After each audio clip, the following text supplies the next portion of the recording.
God bless North Carolina. And God bless Gaston County. What a great crowd. What a great turnout. We are 3 days away from changing this country and putting America back on track. You know, you think about it in every single election cycle. It really comes down to one question. Sometimes we know what the question is, sometimes we don't. Sometimes we have to look at all the analysis afterwards. But when we look at this election cycle, we know what America cares about. We know what the voters care about. We know what every family in North Carolina is worried about. Is America going to be strong or weak? Is North Carolina going to be strong or weak? Is Western North Carolina going to be strong or weak? You know, in this election cycle, we have a comparison. We have two candidates who both have served 4 years in the White House. One of those candidates, as our borders are, led the administration to take 94 executive actions to dismantle the most secure southern border that we've ever had. She's allowed 10, 15, 20 million illegal immigrants to come across that border. Tens of thousands of convicted murderers that she's released into our country. Tens of thousands of convicted rapists that she has allowed into our country.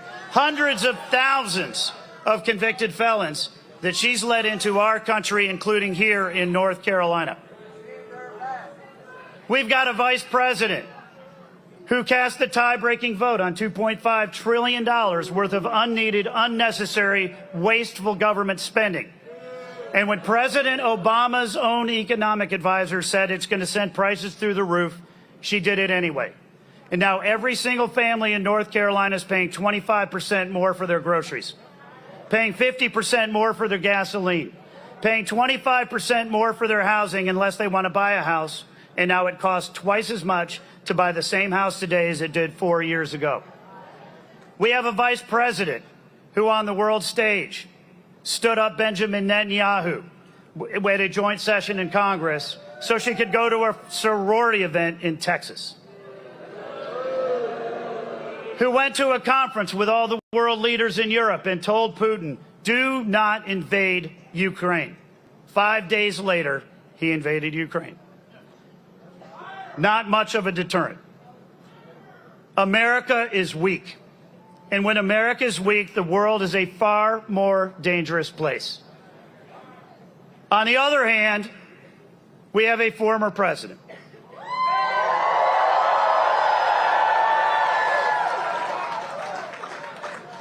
Nine years ago, Donald J. Trump came down the escalator and said that he was going to make America great again by restoring our southern border, rebuilding our economy, and making sure that America is strong enough to protect ourselves and our allies around the world.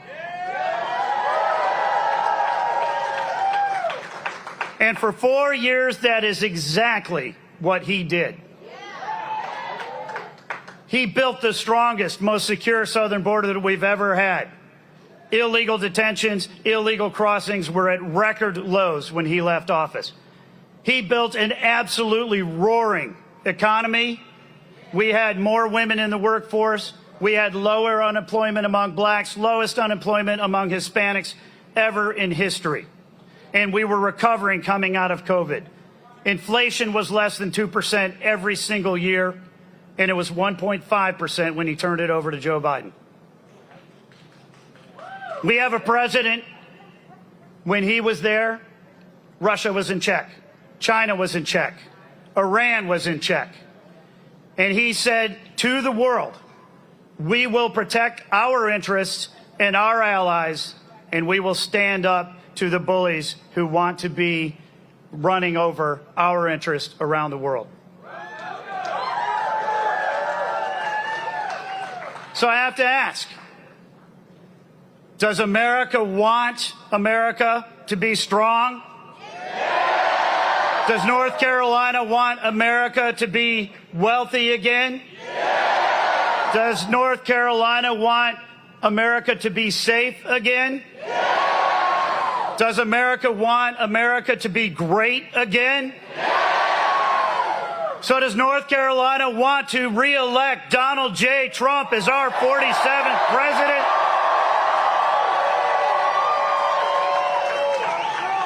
And are you ready to welcome the 45th and 47th President of the United States of America to North Carolina?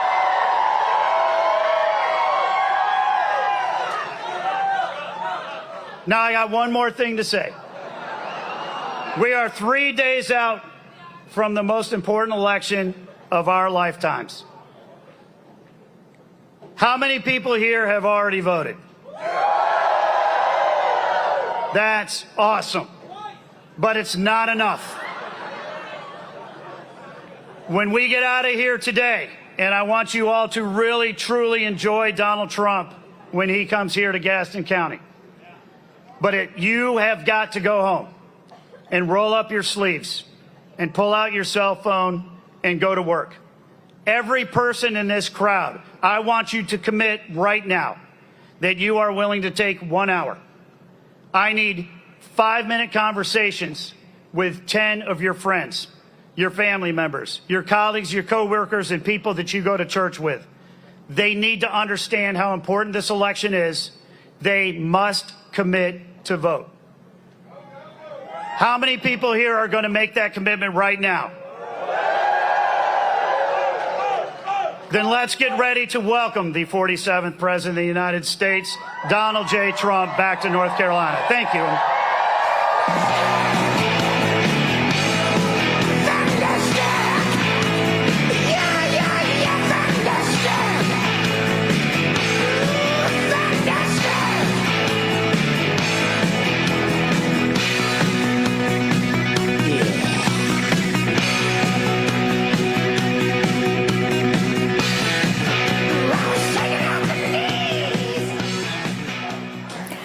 Welcome back, everybody. That was Chairman Michael Whatley, the chairman of the RNC. He also, by the way, was the former chairman of the North Carolina GOP and did amazing things in that state as its chairman of the Republican Party.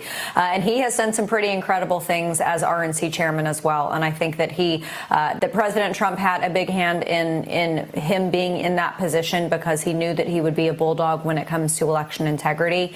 And even now, as we are 3 days before the election, they are filing lawsuits left and right. And unlike Mark Elias, the legal weapon of the left, they are not just throwing spaghetti at the wall. They are filing winnable lawsuits with regards to election integrity. A major one that was just won in Pennsylvania regarding signature matching and envelopes. So they're working very hard, and he is in a great position in that seat, and also with Laura Trump as co-chair of the RNC. So a wonderful, wonderful team there. And what a difference. Brian Glenn, I want to bring you back in to talk about this because, you know, you and I have had a number of conversations about the RNC under the former chairwoman who shall remain unnamed. But the RNC looks completely different at this point, doesn't it? It does. It really does. I feel like I have more confidence going into this election than I did last time. That's no doubt. We have more people on the ground, more poll watchers, more attorneys in these key swing states, or really every state. Scott Plusher's done an amazing job as well. The people that she has surrounded herself with have been very key, and I'm very optimistic on that. So I do feel more confident. And I also like the number of, well, I don't like the number. I don't want to see any. But I like the fact that we're catching these errors now before the general election rather than it being a knee-jerk reaction afterwards is what we got in 2020. And I found myself running all over the state of Pennsylvania, Wisconsin, Michigan, Arizona, chasing all of these problems. So I'm glad that we are at least trying to spotlight some potential errors before the general election, and I think that's a good thing. And I think it's all due to credit to the leadership there at the RNC. Yeah. All right. Let's get back into North Carolina. We've got David Zero on the ground. David, you spoke to a number of people earlier this morning, people who were there attending the rally. Control room, do we have some of those man on the street videos queued up?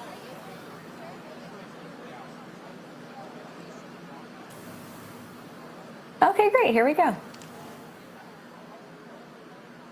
Hi, what's your name, ma'am? I'm Kathy. Hi, Kathy, with a K or a C? K, the right way. Where are you from? Here in Gastonia. Oh, wow, beautiful area. Beautiful Local, area. yeah, local yokel. It's a great day for a rally. Last day of early voting here.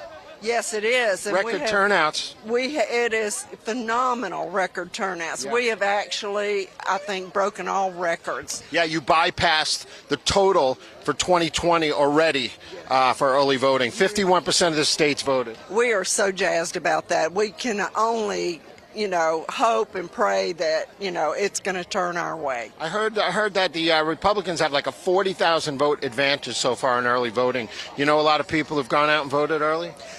About everybody I know. I'm not sure there's going to be anybody left to vote on election day. Why this time? Did the GOP do a better job, Michael Whatley in North Carolina, or are people just fed up? Well, I think it's a combination of the two. Between people just kind of fed up, sick and tired of where we are right now, and the fact that Michael Whatley has led the campaign for us to, be energized and to actually get out, bring 10 friends, and do what we can in order to make this country great again. Did you, do you know any independents or Democrats that have come over to vote for Trump, or did you get anybody to do that? I have met a number of people because I've been working the polls, but I've met a number of people that are, they'll whisper, hey, I'm a Dem, but I'm, going this way. Maybe, yeah, they just don't tell anybody, right? It's, the best kept secret ever. Do you, do you have any liberals in your family? Oh, no. What do you do for a living? I'm a retired project manager, construction project manager. Okay, great. We were just talking to a gentleman, gypsum, steel, everything's double, triple, quadruple, very tough, right? Unbelievable, because the lead times on products for any type of electrical distribution systems or anything like that, it was... Yeah, we wait 4 months for windows in New York. For a house, new construction. Does not surprise me. Does not surprise me. Yeah, and that's the effect, because these builders are carrying projects that are many thousands of... All right, I'm so sorry to Dave Azier for that amazing interview that we had to pop out of, but President Trump is taking the stage.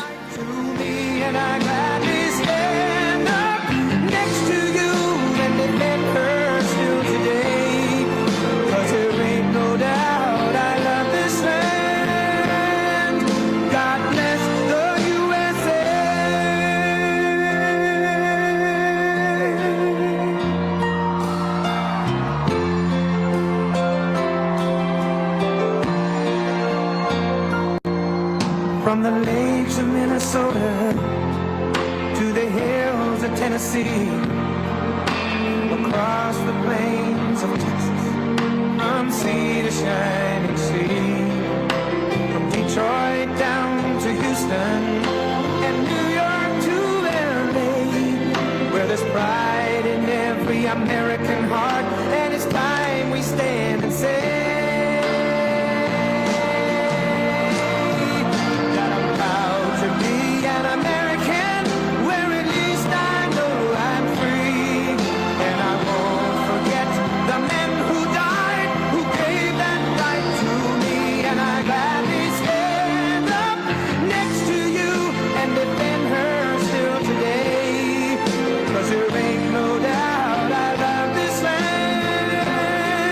God bless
Thank you very much. Oh, you know, this was supposed to be a small little stopover. You got 20,000 people here. This was going to be a little stopover, Tim. No, this is great. We were just going to stop over real quick, a little group of people. This is not a little group of people. Hello, North Carolina. This is going to happen. I predict, let's make a prediction. This will happen on Tuesday, I think, right? This will happen on Tuesday. I think they'll end up having many, many more people than they thought. This is going to be great, but we have to get out and vote. And we will, because I am thrilled to be back in this beautiful state. What a great state. You know, I have a little granddaughter named Carolina. You know that, right? With thousands of proud, hardworking American patriots, which is what you are. You really are. You're amazing people. It's an amazing place. You've been through a lot. Your government has not helped you too much, I can tell you. Your government, FEMA, has let you down because they wanted to spend the money on illegal migrants instead. But we'll be here on January 20th, and you'll see quick service, all right?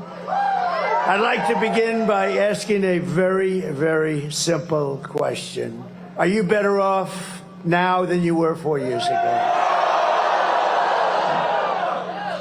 I don't think so. I don't think so. I've come today with a message of hope for all Americans. With your vote on Tuesday, I will end inflation. I will stop the invasion of massive numbers of criminals that have come into our country. And I will bring back the American dream. We don't have the American dream. We had it. You know, we also had energy independence 4 years ago. This is all you need to know. Kamala broke it. She broke it. We will fix it. I will fix it. It'll be fixed very fast. And America will be bigger, better, bolder, richer, safer, and stronger than ever before. This election is a choice between whether we will have 4 more years of incompetence and they're grossly incompetent, let's face it. They are the worst. That's no president. But I shouldn't say that. No, inclusion, I shouldn't say that. You ever hear her? We want to be a unified country. We want to be a unified country. She said the other day, we want to be unified. We don't want to say bad things about anybody, including our opponent. He's Hitler. You ever hear it? She talks about unity, and then she calls me Hitler. Or whether we begin the 4 greatest years in the history of our country. And I'm asking you to be excited about the future. You're going to be excited about the future. It's such a great area, this whole area is.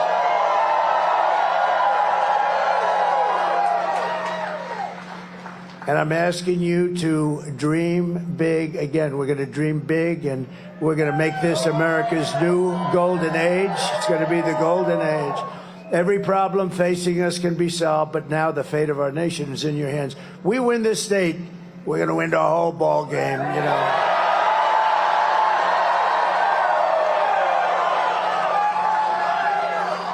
And we've won it twice before.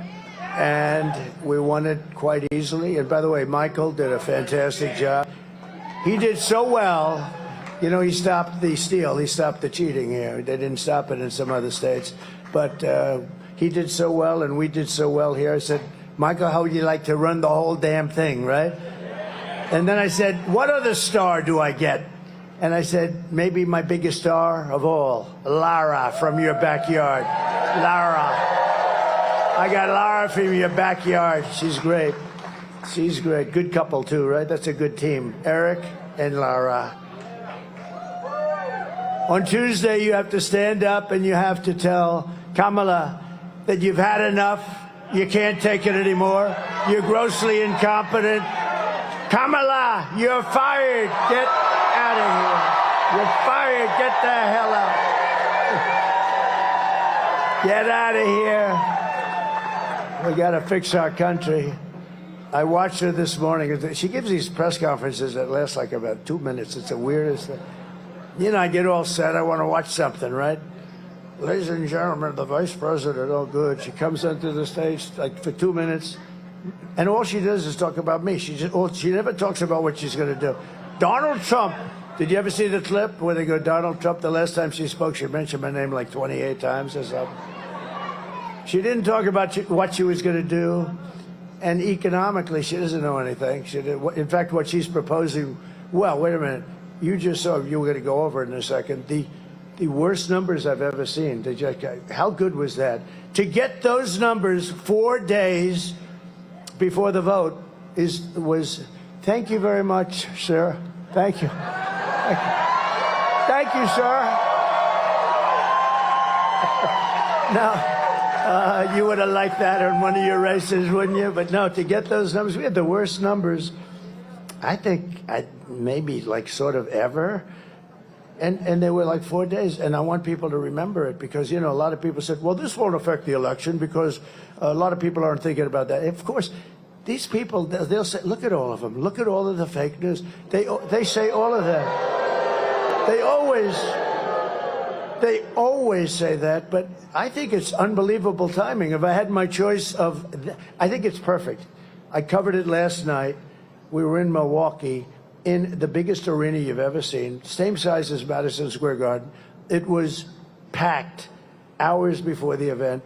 We could have filled it up twice. And that's Wisconsin, the great state of Wisconsin. And a great Green Bay player, the great Brett Favre, you know, he endorsed me. He endorsed me, and that's a big thing in Wisconsin. He was on the Packers, as football fans know. He could rip the ball. He could throw that ball so hard, so fast. Sometimes it would hit the receiver in the face. He couldn't see the ball was coming so fast. It was a lot of embarrassment, you know. It just ripped the ball into their hands, and he was great. I shook his hand. He had the biggest hand I've ever seen. Now I know why he threw. His hand was like 3 times the size of a normal hand. His fingers were like sausages. I said, they're the big. I looked at it. I said, that's the biggest hand. I mean, you know. And so he was born to do that. But you know what? He said, I've never done this before. He did a beautiful little speech, and he said, I've never done this before. I've never endorsed anybody. I'm endorsing President Trump because we want him to just do the same job he did. Really nice. Really nice. Never did it before. For these past few years, we've been fighting to take back our country, and it's been a failed and corrupt administration, a horrible administration, an administration that, you know, you like to see like a football coach. He brings something there. He brings a little esprit de corps. There's no esprit de corps. Biden, look at, and by the way, they're fighting like hell, the two of them. Biden said, you stole my presidency, and you're no better than I am. No, it's the same thing. I think the numbers would, I think Joe, maybe, we're going to see on Tuesday, right? But I think Joe might have done better. But Joe, the reports are, look, he hates me. We had a debate. He didn't do too well, but that's okay because, you know, you don't take an election away. He didn't do well. And his numbers went down a little bit. And you know what happened? They walked in and they said, you're not running anymore. Get out. You're out of the race. This is the president of the United States that they did this. It was a coup. I don't like the word, but it was a coup. But it was sort of worse than a coup because a coup takes a little more time. This was like Crazy Nancy and some others. They walked in. She's crazy as a bedbug. And somebody should look at her Visa stock. She sold her position. This is a woman started off with nothing. Now she's worth $200 million. Do you think she's been honest? No, she has a big position in Visa, right? I think it's Visa, one of them, whatever, who the hell cares, but it's Visa. And, you know, she plays the market. It's not really playing when you have the information she's got. So she sold her entire position the day before it was announced that Visa's under massive investigation. Now, is the fake news going to do anything about that? I doubt it. Together we have overcome every attack, every abuse, and even 2 assassination attempts. I remember them. And now it all comes down to this. Remember, assassination, nasty, but it really is. I mean, they go after people that are meaningful. They go after people that are meaningful. They go after people that believe in making other countries pay for what they do. We're tired of being ripped off. Consequential, I guess, is the best word. They seem to go after consequential presidents. And I didn't know it was such a dangerous profession. Being president is a very dangerous profession. Who would have thought? But if you look at race car drivers, I have a lot of race car driver friends. You know, I own a job down the road in a place called Charlotte. Have you ever heard of it? And it's been such a pleasure. But we have a lot of the race car drivers are members, and it's been a great place. I'd like to be able to come here sometime and actually play at the course. And the beautiful, I bought a whole big thing there years ago, and it worked out beautiful. It just worked so beautifully. But I was talking to somebody, and they were talking about a consequential president, and then all the race car drivers, and I said, let's see, and I asked somebody, and you got to be careful when you talk about this subject. You don't like to say, what's the level of death when you drive a race car driver and you're talking to a race car driver, right? So I did so it's like 1/10 of 1%. And the bulls are a little bit more, 1/10 of 1%. President, it's a lot. That percentage is like up there, high. It's probably the highest thing you can do. Nobody told me this when I was thinking about it. Nobody told me this. But I wouldn't have changed my mind, because we're going to make this country greater than it's ever been before. We had the greatest economy in the history of our country. We had the strongest border in the history of our country. The strongest. Should I bring down my favorite chart of all time? Bring it down. Bring it down. It's my favorite chart of all time.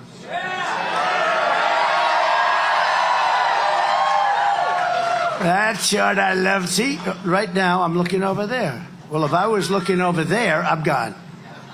If I was looking there, I'm gone. If I'm looking there, there was only one place I could be looking, and that's exactly right there. That's the only place. If I was looking there, no good. And I was looking there, no good. Had to be here, because the lunatic was right there. And I looked over here at the chart, which was right here. I looked over, ping. Can you imagine? I love that chart, Tim. I love that chart. I love it. Even if the numbers were bad, if those numbers were terrible, if I was like in one of the lines to the right, look, it's like an Elon Musk rocket ship. That's what happened. So that was my last day in office. That was the lowest illegal immigration we've ever had. I had it fixed. It was beautiful. And that included trafficking of women. They traffic, mostly it's women, by the way. I hate to tell you that, but it's women. 325,000 children are missing. Can you believe, during their administration? Nobody talks about it. They should be talking about it. That is a human tragedy. 325. Think of what that is. That's take your biggest stadium and multiply it many times and load it up with children. That's what we're talking about. 325,000 children are missing. But look at that. That's the lowest it's been. All those people that you read about that got killed most likely wouldn't have happened. And all that guy had to do is he could have gone to the beach. All he had to do is leave my people. They were doing an incredible job. We have guys like Tom Homan, and fantastic people. And the Border Patrol guys are fantastic. They just endorsed me. They said, he's the greatest president in the history of our country. I said, does that include Abraham Lincoln and George Washington? To them, yes. But the reason they said it is because to them, there's nobody that ever did the border job like I did. And I'd call them all the time. I'd bug them. And I said to them in front of a big audience, I said, how many times, she was the border czar, right? She was in charge of the border. I said, how many times did she call? And they said never. So in almost 4 years, I looked, there were like 10 officials behind me. They all gave me this beautiful endorsement. And they've always endorsed me. They've endorsed me every year. Every year, they were hoping. But they just endorsed me. They're great people. They want this country to be so good. They hate, it's easier for them to let people go in. Just go ahead in. But they don't want people to go in. They love the country, the Border Patrol, and ICE too. ICE is incredible. But I said, how many times did she call? Sir, she never called. I said, never? None of you guys? We never received a call. She never went to the border. And it's, in my opinion, the single biggest problem we have. I mean, to me, I rate it bigger than inflation. Inflation's terrible. And you saw the horrible numbers we had, the worst numbers I've ever seen. 12,000 people. We had 12,000 jobs. Nobody has 12,000 jobs is nothing. We had 12,000 jobs. It's the worst numbers I've ever seen. I'll fix that. But when she allows 13,099 murderers, these are people that are incarcerated for murder, many of them more than one murder. They're now roaming our country. We have no idea who the hell they are. You know who knows? Our local police, our local law enforcement, and they're going to work with us because we're going to get them the hell out. They know everything about it. So we're just 3 days away from the greatest political victory in world history, but it only happens if you get out and vote, okay? You got to get out and vote. You got to do that. You know, I haven't felt this much heat on me in a long time. That sun is brutal. They'll say, what happened to you? You got really red. The next one, I'm doing another one. Can you believe I do 3 or 4 of these a day? Can you believe it? But this one I like. This one I like. You know what she does? She does like one and then takes a day off. I say, wait a minute. So we've gone now, I think it's 62, 63 days, something like that, in a row. I can't believe I've kept my voice. The big thing is you don't want to lose the voice. Because if you lose the voice, it's no good. It tends to not do well. It tends not to play well for those people in the back.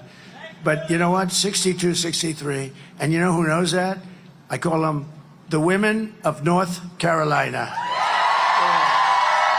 are they? Where are those women? There they are.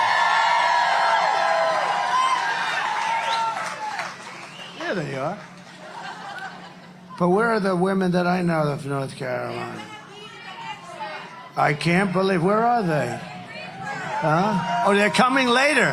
Oh, I've never seen that before. Whoa. They are the most incredible. They've been to 259 rallies. Huh? There's no way they're not here. Where are they? There. Where the hell are they? Put up your hand.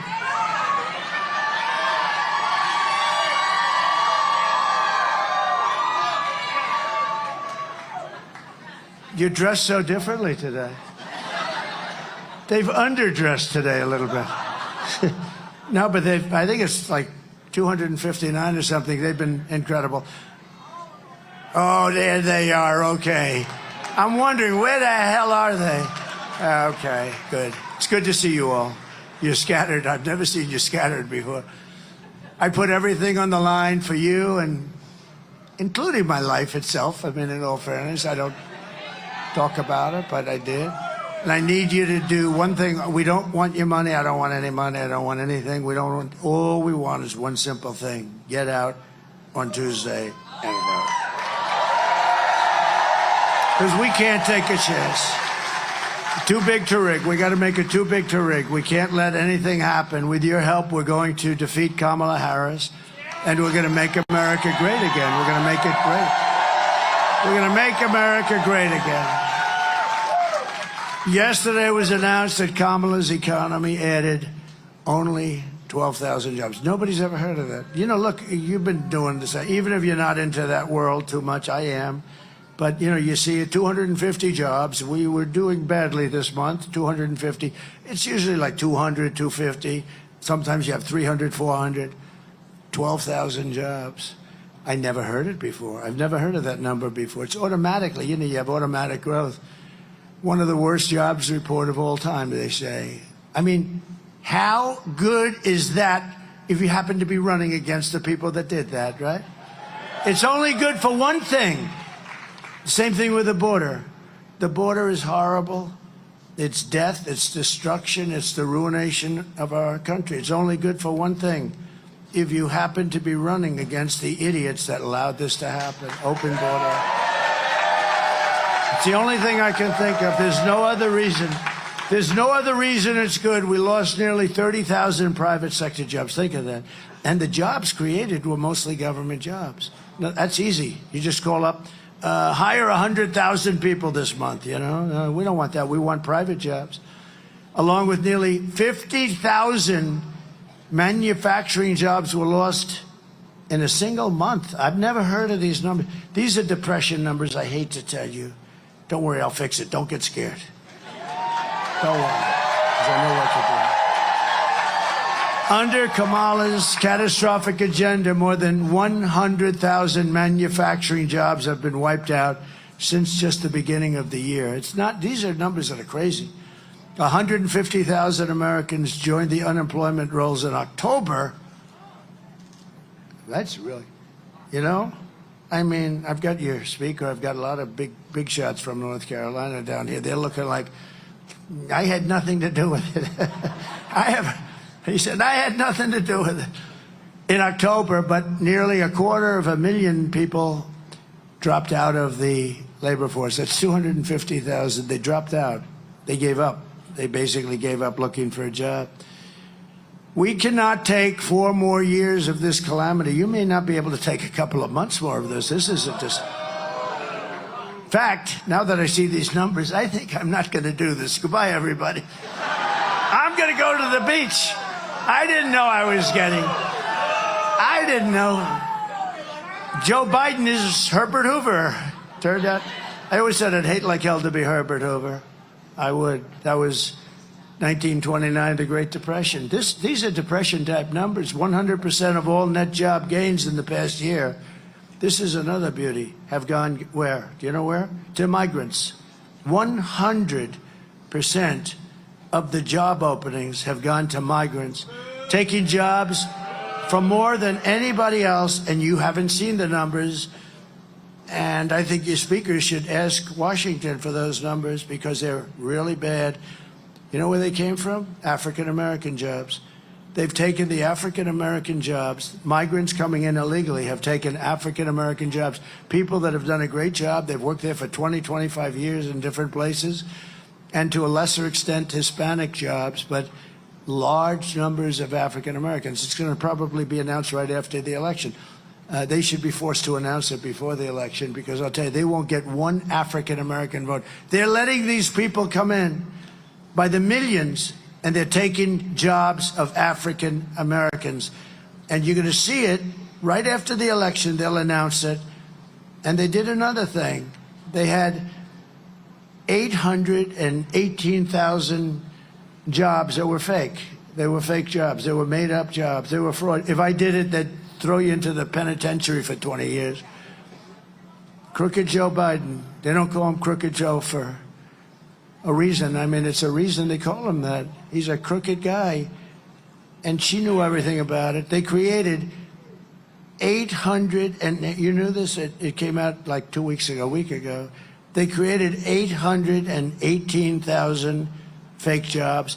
And on top of it, it was just announced that they had to readjust last month and create another 112,000 fake jobs. So they thought that they'd do the readjustment. Now, there's never been usually it's an adjustment of like 2,000 jobs or something.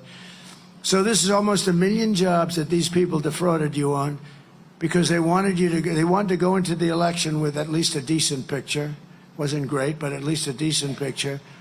And we had a whistleblower that blew the whistle and told them that these were fake jobs. And so they've corrected that. And now we just had another whistleblower talking about 112,000 jobs off last month. In other words, last month, where the numbers were terrible but okay, you know, not like this, they took 112,000 jobs. So that's almost 1 million jobs between the two of them. And even the $12,000, you're going to see that that's probably a fake number too. We probably went into negative numbers, which hasn't happened in generations. So I stand before you today as the only candidate who can rescue our economy. This is a really bad thing that's happened. From obliteration and restore to strength, prosperity, and greatness. And you know what I'm going to do? The first thing, unlike her, they say, what are you going to do about the economy? Well, I grew up in a grass piece of land. I had a backyard that had grass on it. Remember the debate? She said, I grew up with grass on my front yard, and some grass on my back. And I'm saying, what the hell is going on here? See, I have a little more aptitude for this. I'm really good at this shit. So let me just, you know what we're going to do? We're going to drill, baby, drill like you've never seen before. Right straight there. And for the people in Pennsylvania, we're going to frack, frack, frack. But we're going to drill, baby, drill. And we're going to frack in certain areas. We're going to frack like we've never fracked before. Because we have more energy than any country in the world, including Russia. We're lucky in that regard. Including Russia and Saudi Arabia. They have a lot of oil. We have more than they do. And we were energy independent 4 years ago. Think of that. And your price per gallon was, I always went around and said 187. The government corrected me. It was 184 a gallon. Can you imagine? We got it down to $1.84. And now it's like $3.50, $3.75. But, you know, a few months ago, it was much higher. You know what they did? They went back to my policies because they were getting crushed. This was going to go over $6 or $7. In California, it was $8.50. Gavin Newsom, he does a terrible job. By the way, she worked with him. You know, she worked with him and destroyed California.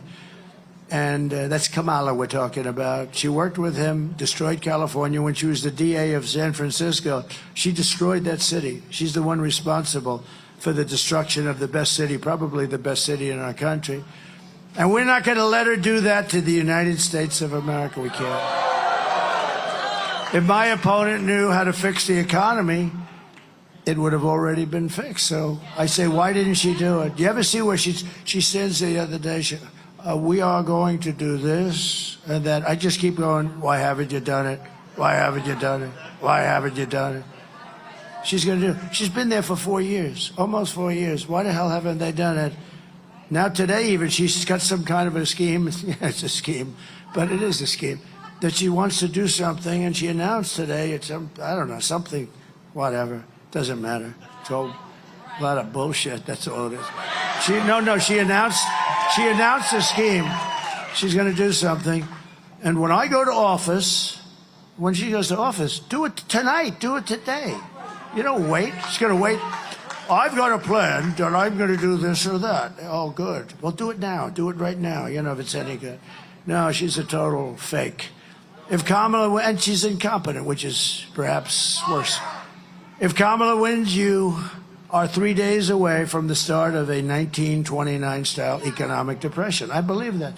You know, we have a lot of great analysts. Scott Bessent is one. He's one of the smartest guys on Wall Street.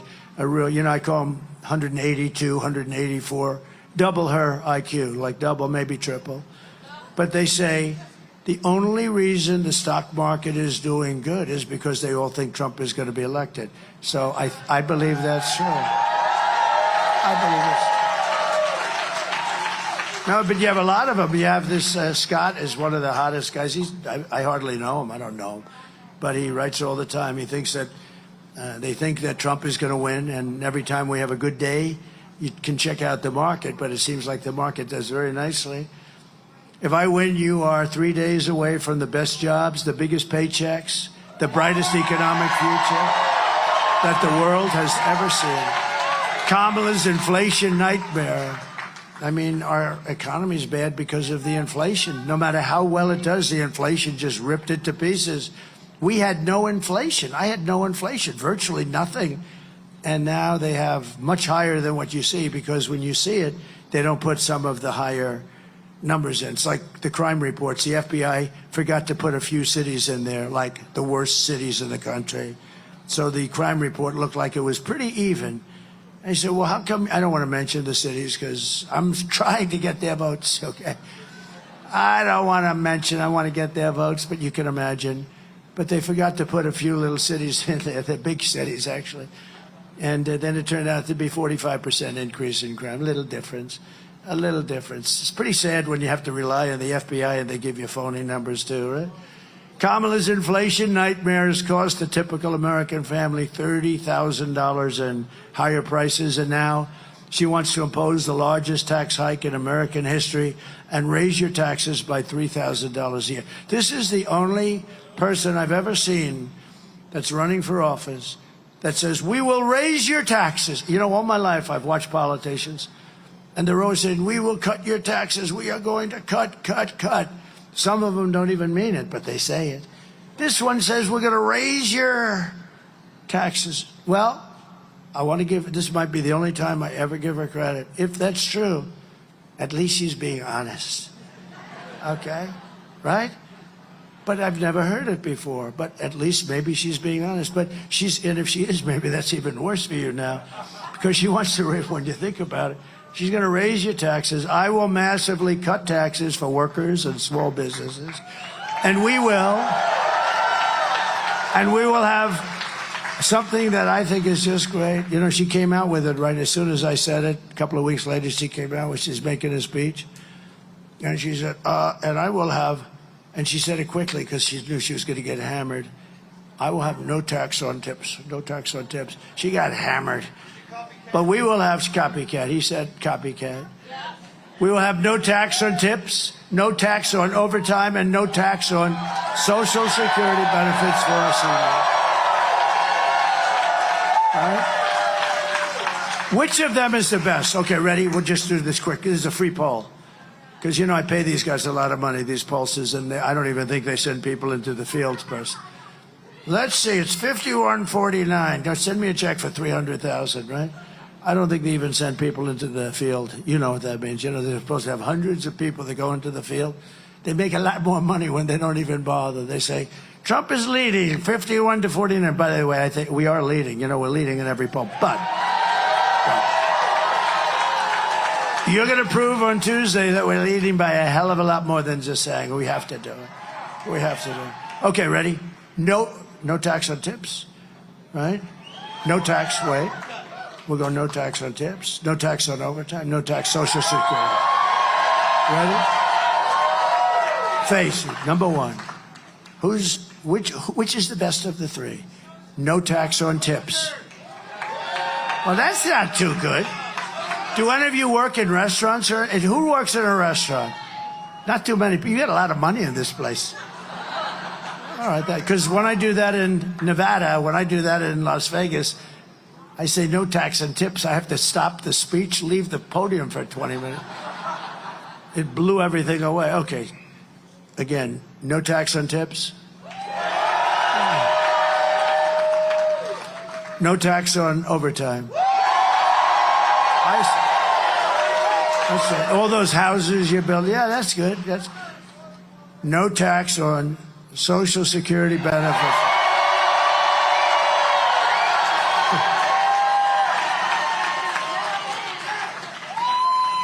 And these guys are going to say, Trump has a conflict of interest. He's giving himself a tax break. No, can you believe? Because I'm a senior, I don't feel like a senior. Wait a minute. Do the seniors here feel like seniors? I feel better. I actually feel better than I did 30, 40 years ago, I think.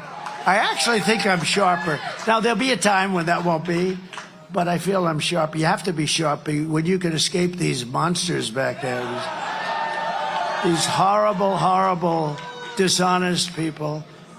You know, the fake news, I came up with the name. I came up with the name fake news. Unfortunately, there's a mistake with the fake news. The term is not strong enough. I need a strong. It's fake is the least of it. They are totally corrupt. To lift up American families, I will protect and expand the child tax credit we created. We created it. And I will support a tax credit for family caregivers who take care of their parent or loved one. These are great people. I'll tell you what, these people, if you didn't have caregivers, these family caregivers, we call them angel moms and angel wives, where a husband comes back from the war or something and lots of problems. And if you didn't have them, you know, our hospital system wouldn't be able to survive, literally. It would be, you'd have to make it 3 times bigger. These people have contributed so much, and they, you know, they haven't been recognized. We're going to recognize. We're going to give tax credits to people that take care of people. No, you'd have the people in the hospitals instead of at home in a bedroom with their family, with their mother or their wife or whatever, and or their husband. And they're unbelievable people. And a lot of them are, you know, a lot of them leave. A lot of them say, I can't take it. They say, I didn't sign up for this. I'm sorry, I didn't sign up for this. They say that, and they leave. And people understand that too. But these people, they're angels. They're incredible angels. Our hospital system would not be able to handle it. So I think they deserve it, don't you? It's just, they don't even ask for it. You know, I don't have any big lobby or anything asking me for it. I have lobbies asking me for everything, but I have no lobby asking me for that. It's just something I feel. I've always felt it. I've seen so many of them, met so many of them, and they want to just take care of their son or their husband or their daughter. I mean, they just want to take care of these people. And you could never get that kind of a care in a hospital. As good as a hospital is, as good as the hospitals are, you could never get that kind of care. So it's a beautiful thing, and we're going to do it. We're going to do it immediately. We're going to get it done immediately to rapidly reduce inflation. Thank you, Angel Moms. I will end Kamala's war on American energy, and we will drill, baby, drill. We're going to drill some. And I'm going to tell you that the best thing we can do, look, we're lucky. We have oil and gas, and we have it in abundance. I got ANWR approved in Alaska, which is the biggest, perhaps the biggest in the world. It might be as big as Saudi Arabia. It's massive. Reagan tried to do it. He couldn't get it done. Everybody tried. Everybody, well, the Democrats not so much, but everybody tried, and every Republican tried, I can tell you that. And they tried like hell, and I got it done. I got it done. And we were ready to drill and go, and this guy gets in within the first short period of time. They terminated it. This would have made so much money for our country, would have been so great for Alaska. I love Alaska. My grandfather spent a lot of time in Alaska. He was looking for gold, and then he realized, well, it's hard to find gold, and he'd see what happened to those people. That was our rough life. That was real cold stuff. So he built these little buildings, and they became little hotels for the guys looking for the gold. See, we always had a little entrepreneurial spirit, and he spent a lot of time in Alaska doing that. He was looking for gold, and he said, I could do better with building little hotels along the trail, right? And they actually have one. I think it's like a big landmark deal now. It's really great. It's tiny. It's like a few rooms, but that's the way it was. It was beautiful, but spent a lot of time. This would have been so great for Alaska. It would have been incredible for Alaska and unbelievable for our country. We would have taken care of Asia out of ANWR. And the first thing he did is terminated it. And he also terminated the Keystone pipeline. But he let Russia build Nord Stream 2, which is the biggest pipeline in the world. He let them build Nord Stream 2. Think of that.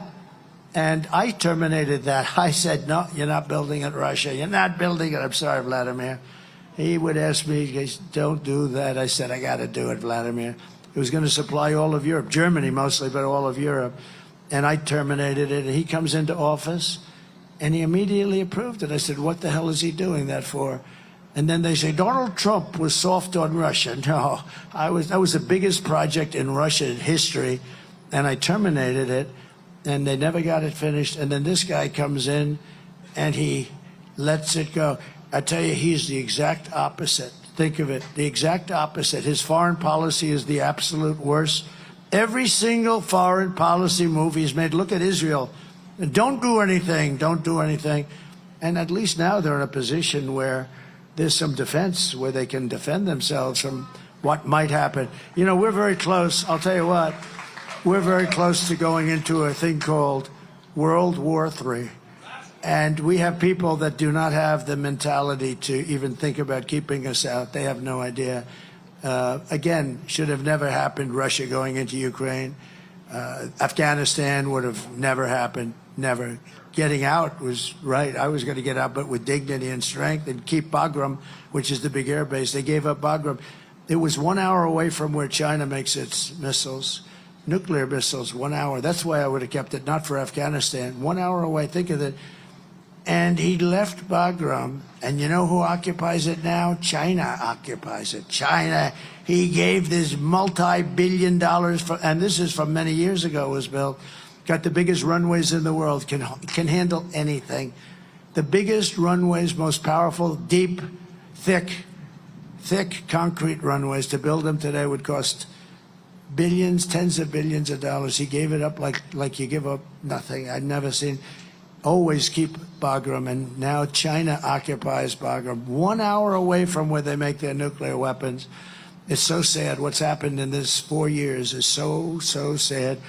And she's now running for president. She shouldn't even be allowed to run for president. I'll cut your energy prices in half within 12 months because we're going to get it going. And to bring jobs back, millions and millions of jobs, will give our companies the lowest taxes, the lowest energy costs, the lowest regulatory burdens, and free access to the best and biggest market on the planet, but only for those who make their product right here in the USA and hire American workers for the job. We're going to bring your furniture guys back. You know, I love this state. You know when I got to know your state? When I was in this hotel phase of my life, I did great. I loved those hotels. And I'd come to North Carolina because you had the greatest craftsmen, the greatest ever, right? And they're mostly gone. Where are they? Oh, they were in China. Not them. They didn't even take them. They end up getting jobs where they don't want to do that. They were the most incredible. I said, could you do something with the arm of that chair? Yes, sir. Ding, ding, ding, ding. They were like artists. I said, boy, that's beautiful. Could you do that? Yeah, we can do that. But we can do something better. Watch. I said, man. And I'm telling you, you had the greatest craftsmen in the world for furniture. And that business has been obliterated by stupid politicians. They're going to all come back. You watch. They're going to all, because we are now going to protect them. We're going to protect them with, as I said, the most beautiful word in the dictionary, tariffs. And if these companies don't make their products here, then they will pay a very stiff tariff when they send their products or bring their products into the United States for the privilege of competing with our companies and our workers. Our companies are going to be protected. I will never apologize for defending America. I will protect our workers. I will protect our jobs. I will protect our borders. I will protect our family. I will protect our women. I'm going to protect our women. I got into so much trouble. You saw that. I said, we will protect, because I keep hearing, I think the women love me. I do, because they know. You know what? If they don't have me, they got millions of people pouring through and coming up to the suburbs. They say the suburban women. Well, the suburbs are under attack right now. When you're home in your house alone and you have this monster that got out of prison, he's got, 6 charges of murdering 6 different people, I think you'd rather have Trump. But here's what I did. And I had a group, very controversial. What I do is very controversial. I don't care. I do the right thing. I want to protect women, but I want to protect our men. I want to protect our children. I want to protect everybody. So I took a little poll. And these horrible people back there said, well, Trump is soft with women. I don't believe I'm soft with. They say Trump is soft. He's very good with men. I don't know. Thank you, men. Thank you, men. No, I'm through the roof with men. She ain't catching us, men, let me tell you. No, I'm great with men, but I'm sort of like soft with the women stuff. And I say, she goes, yeah, it's true, you are. Who said that? She said, I love, good. She's made it up. She goes, yeah, you are, but we love you. So I believe that women have to be protected. Men have to be, children, everybody. But women have to be protected when they're at home in suburbia. So when I did it, I said it, I came off stage and my genius is back. Sir, that may be a little bit of a rough statement. What? That you're going to protect women. Tell me why it's a rough statement. They said, well, it's a little self-serving. I mean, they'll say, who do you think you are? I said, yeah, I'm president. I want to protect the women of our country. So I came back out. I said, could I do a poll, please? I love these polls because they're free, I don't have these polls. There's 250,000 to interview 12 people, right? So what happens, I came out and I said, is there a crowd like this? This is a big crowd. I said, is there any woman that would be offended by the fact that I said, I am going to protect you as your president? No hands. So I had like 20,000 people. I didn't have one hand. I didn't have one hand, not one hand. Well, there was one woman that did say it. This woman's very smart. She said, was that Pelosi? Who the hell is that? You are a smart one. Wow. No, well, somebody else just said it was a woman who transitioned, you know. But I didn't say it. I didn't say it. I know. You have to be very careful, everything you say. You know, like there's some women that are very beautiful in the audience. I would never say that, because if I said like that, her. Wait, got a lot of her. If I said they were beautiful, that's the end of my political career. You're not allowed to say a woman is beautiful. You're not allowed to say, hello, you're a beautiful woman. You're a beautiful, very beautiful woman. If you do that, that's the end of your political career.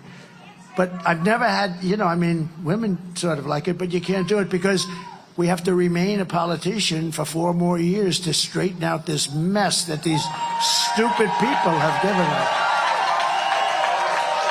No, they want you to be very politically correct. And, well, they picked her because they wanted to be politically correct. She was the least qualified person. You had 12 other people, and she was number 13.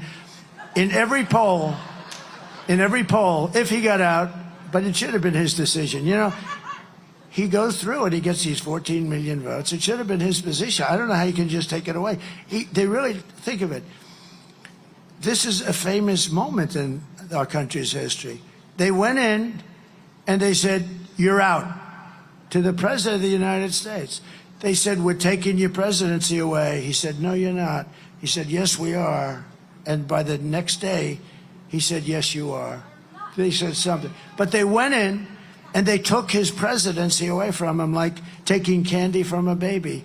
It's really wrong when you think about it. I mean, what's the purpose of the primaries? And it was very shortly after he got the nomination, you know, not talking about a long period of time. And they should have done it. Or if they were going to do that, they should have held another primary and let 20 people run. And if she could run too. But they just had it because they wanted to be politically correct, right? And it's a very bad thing for our country, although I happen to probably think of all of the people, she would be my first choice to run against. So I shouldn't be complaining. But I do complain because, you know, as they say, they're a threat to democracy. You know, they say that about me. They always say, Donald Trump is a threat to democracy. He has promised to go after his political opponent and put them in jail. He's terrible. He's promised to put them in jail. That's what they're doing to me. Okay? That's what they're doing to me. Right? Did you hear these people? This stupid woman, she's saying, he has said that he's going to put people in jail. And he's going to go after this one and that one. I won't mention their names. But he's going to go after them, put them in jail. And I said, how stupid. That's exactly, I had like 20 calls. She's talking about this. That's what they're trying to do to you. They're trying. But we're going to be very successful. You know, we won the big case in Florida, right? We won a lot of them. They're scammers. As we rescue our economy, I will also restore our borders. Again, I believe the borders are the single biggest problem that this country's had in 100 years because they're disturbing our country. They're really disturbing. What they've done to our country is not even thinkable. Over the past 4 years, Kamala has orchestrated the most egregious betrayal that any leader in American history has ever inflicted upon our people. There's never been anything like this. Again, murderers, drug dealers, gang members, people from mental institutions, the worst people, criminals of all kind. Venezuelan crime is down 72%. Our crime is through the roof. Tell David Muir, he's a real stiff, what a dope. Tell David Muir that he was wrong when he said, well, American crime is down. Because I said crime is up, it's through the roof. I turned out to be right the following day. Tell David Muir our crime is through the roof, and the migrants are causing a lot of it. But she's violated her oath of office. She's eradicated our sovereign border and unleashed an army of gangs and criminal migrants from prisons and jails, from insane asylums, and mental institutions. You know, when I say insane asylums and then I say Dr. Hannibal Lecter, does anybody know? They go crazy. They say, oh, he brings up these names out of, well, that's genius, right? Dr. Hannibal Lecter. There's nobody worse than him. Silence of the Lambs. Who the hell else would even remember that? I have a great memory. But they always hit me. I don't bring it up too much because I have to take such a... He brought up Hannibal Lecter. What does that have to do with this? What is it? It has everything to do with it, right? That's who we're allowing into our country. And we don't want to allow that into our country. So I've done something for you that I haven't done in 20 speeches. I brought up Dr. Hannibal Lecter, and we're allowing him in our country. You watch, these fake people will say, again, he brought up Hannibal Lecter. It has absolutely nothing to do. You know, I do the weave, right? The weave, it's genius. You bring up Hannibal Lecter, you mention insane asylum, Hannibal Lecter, you go out. Now, there'll be a time in life where the weave won't finish properly at the bottom. And then we can talk. But right now, it's pure genius. Hey, I have an uncle, my uncle, Uncle John, my father's brother. 41 years at MIT, longest serving professor, has so many degrees, he didn't know what the hell to do with them all in the most complicated. I understand a lot of this stuff, you know, I believe in that. Like, I mean, Jack Nicklaus is not going to produce a bad golfer, right? You know, that's the way it works. It's just one of those things, and it's in the family, and it's whatever, but we have to save this country. We better save this country. And the biggest problem we have, one of the biggest problems is them, because if we had an honest and honorable press, my job would be so much easier. It'd be so much easier. They have forced so many good people out of politics. That's a shame. So many great people have been forced because of them. They're bad people, but they're going to get better. They've lost a lot of credibility. You know, when I first started, they had a 92% or a 93% approval rating. Now they have lower than Congress. The fake news has a lower rating than Congress. How do you get lower than that? But these criminals come from Venezuela, from the Congo, stealing countless American lives. People are coming from countries you've never heard of. 181 countries this year so far are represented. Many of these countries you've never heard of. Today I want you to hear directly from an incredible mother who I met a week ago, whose world has been totally shattered by Kamala Harris's open border. How stupid it is, her open border. Please watch. Sunday night, I asked her to not stay up super late because of her coming to work with me in the morning to do her summer school. She said, okay. I told her good night and I love you. I went to bed, not realizing that that was going to be the last time I saw her. We're best friends. Yeah. We're going to shake it again. I woke up to notice she wasn't in her bed. I'm in my heart trying not to lose my mind because I don't know where she is. I finally remembered her phone had a location on, and her phone was pinging just 2 minutes down the road, right behind the skate park. I start driving to the direction the phone was being pinged at, and I see a couple cops, and immediately my heart drops and sinks to the bottom of my stomach. My daughter's hands and ankles were both bound. She was strangled to death, left with no pants. And I know in my heart, she fought incredibly hard. She was not going down without a fight. We begin with two men we're learning are charged with capital murder tonight, accused of killing a 12-year-old girl. Police say these men strangled her before dumping her into that creek. Both men were in the country illegally. Apprehended, then released by Border Patrol less than 3 weeks before Jocelyn's death. The men accused of killing Jocelyn Nungare are affiliated with the gang known for brutal violence. Kamala Harris was in charge of immigration in our borders. If we had better border policies and not open borders and not these catch and release policies, I truly believe this all could have been prevented. Under her being vice president of this country, my daughter's life was ripped away from her. She had her entire life ahead of her. Happy birthday, dear Jocelyn. My daughter is 6 feet in the ground based off of policies that she allowed to keep. Kamala Harris did have one job, and she not only failed, not me, she failed my daughter. She failed Jocelyn. You know, she was only 12. President Trump reached out, gave me his sincerest condolences as not a former president, but just as a father, someone who cares. I believe Donald Trump needs to be back in office. I can at least know that my next child will be safe in this country.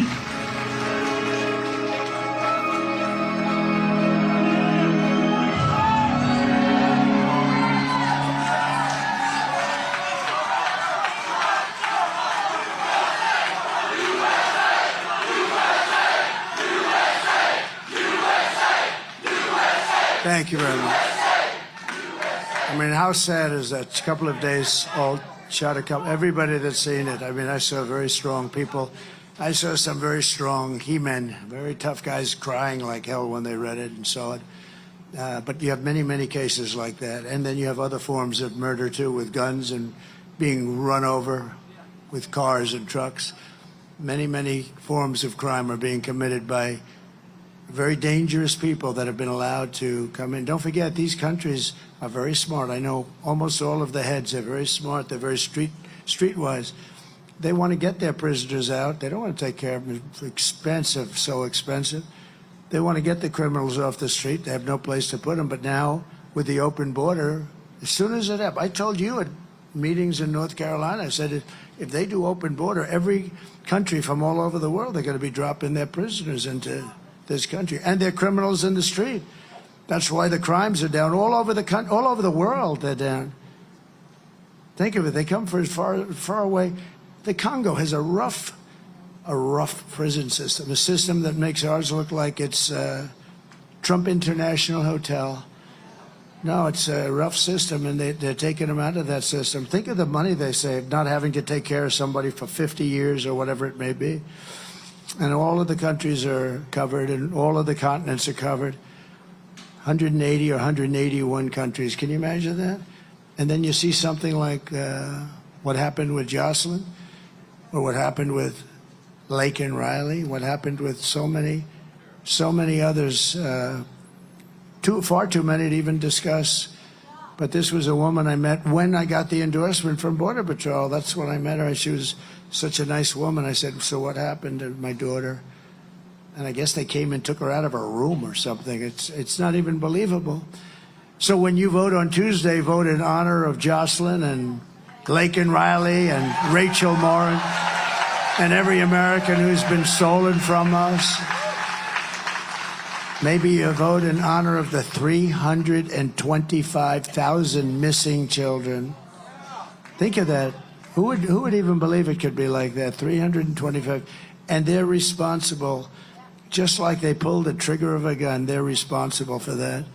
The day I take the oath of office, the migrant invasion ends and the restoration of our country begins. In Ohio, a small town of 3,000 people has just been besieged. So you have 3,000 people, and it's just been besieged by an influx of 3,000 illegal aliens from a country 6,000 miles away that doesn't speak the language and that nobody ever heard of. And the town is like, what do we do? And you know, Springfield, also in Ohio, Springfield has 50,000 people, and they dropped 30,000 people into Springfield, Ohio. Now, the hospitals are a disaster. The schools are a disaster. And on top of everything else, it's a very troubled country that they come from. Tough country, tough. And But on top of everything, they don't speak the language. And the mayor's a nice man, and he wants to go and help, and he doesn't know what to do. And all he's doing is looking for interpreters. Think of it. No, you have to move them out. You have to move them out. You can't do this to our country. And this is happening all over the country, all over our country. Actually, and to a certain extent, the world. But the world doesn't let people come in like we do. We let people just come in. We're run by very stupid people. They're low IQ people, very low IQ. She is. If Kamala is reelected, every town in America will be turned into a squalid, dangerous refugee camp. That's what's happening. The United States is now an occupied country, but it will soon be an occupied country no longer. On November 5th, 2024, this will be Liberation Day in America. It's going to be liberation. On day one, I will launch the largest deportation program in American history.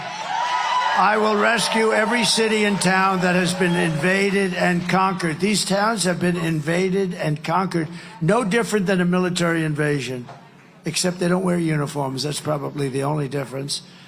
And I would say they're probably much more violent, much more vicious. And we will put these bloodthirsty criminals in jail or kick them the hell out of our country. We have to do that. And to expedite removals of Tren de Aragua and other savage gangs, I will invoke the Alien Enemies Act of 1798 to target and dismantle every migrant criminal network that's operating on American soil. Think of how far back we have to go, 1798. Who would think that? Because they ran it tough then, but sometimes you have to run it tough. And if they come back into our country, which they want to try and do, and which they'll probably be successful in doing, it's an automatic 10 years in jail with no possibility of parole. And I am hereby calling for the death penalty for any migrant that kills an American citizen or law enforcement officer.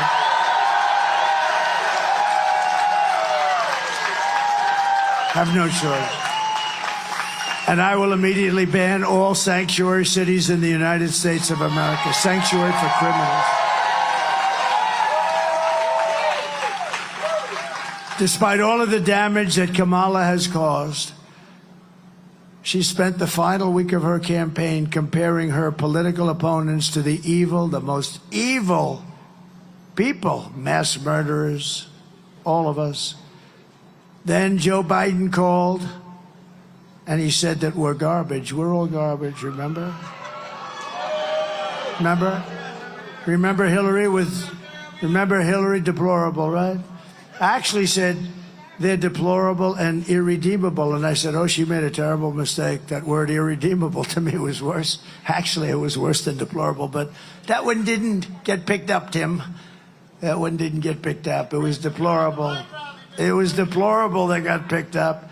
And how did that work out for Hillary? Not too good. But garbage is a hell of a lot worse, I think, than deplorable, right? Garbage. We're garbage. My response to Joe and Kamala is very simple. You can't lead America if you don't love Americans. Very easy. And you can't be president if you hate the American people. And they have to be hating us. Everything Kamala says is a lie. Her entire campaign is one hoax and slander after another. But the only way to stop the lies is to swamp them with your votes. You got to do that on Tuesday. Kamala has no vision, no ideas, and no solution. All she ever talks about is Donald Trump. Good evening, everyone. Tonight I will speak about Donald Trump. Donald Trump. Donald Trump. Donald Trump. Donald Trump. Donald Trump. Donald Trump. Donald Trump. Donald Trump. Donald Trump. Donald Trump. Donald Trump. Donald Trump. Donald Trump. Donald Trump. Donald Trump. Donald Trump. Trump.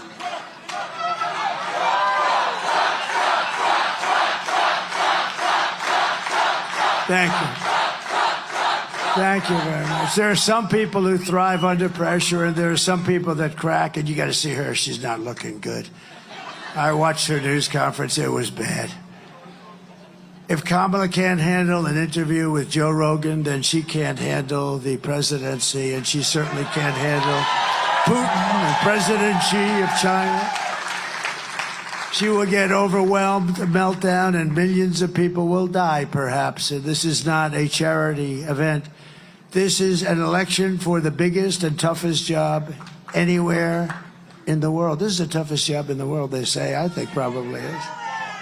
Do you want to lose your life savings because we put a weak and foolish woman in the White House? No. Do you want to lose your job and maybe your house and your pension because Kamala has the economic understanding of a child? That's what it is. If you would have heard her speaking a couple of days ago, she had no idea what she was, like I tell you, these things we're doing. She has no idea what the hell she's talking about. Would you trust Kamala Harris to talk to Russia or China and talk them out of a war? Think she'll talk them out of a war? I don't. She'll talk them into a war. By the way, you know, she went and dealt with the Russian situation with Ukraine, and she was solely responsible. She went in, they put her there 3 days before Putin invaded. She was nearby someplace. She had big meetings with Russia. They invaded 3 days after the meeting, and that's fact, all fact. I give you only fact because I have all these people. If it's anything less than fact, for instance, I tell them, I look at them in the eye, and I say that this is the greatest political movement in the history of our country. There has never been anything close. There has never been anything close. I tell the story about Pat Buchanan. A lot of you know Pat Buchanan. He's a great old-timer, a good guy, too. But he came in second in the New Hampshire primary, right? And it was such a big event that he had a whole, 50-year career, great career, as a pundit. He was on television because he came in second in one primary in New Hampshire. We won 50 primaries, and then we went on to win the election, and then we did even better the second time. But we're going to do much better the third time, because the first time and the second time, there were nothing like. Look at this. This is supposed to be a quick little stopover. Let me pay my respects to this nice part of North Carolina, and you got 20,000 people.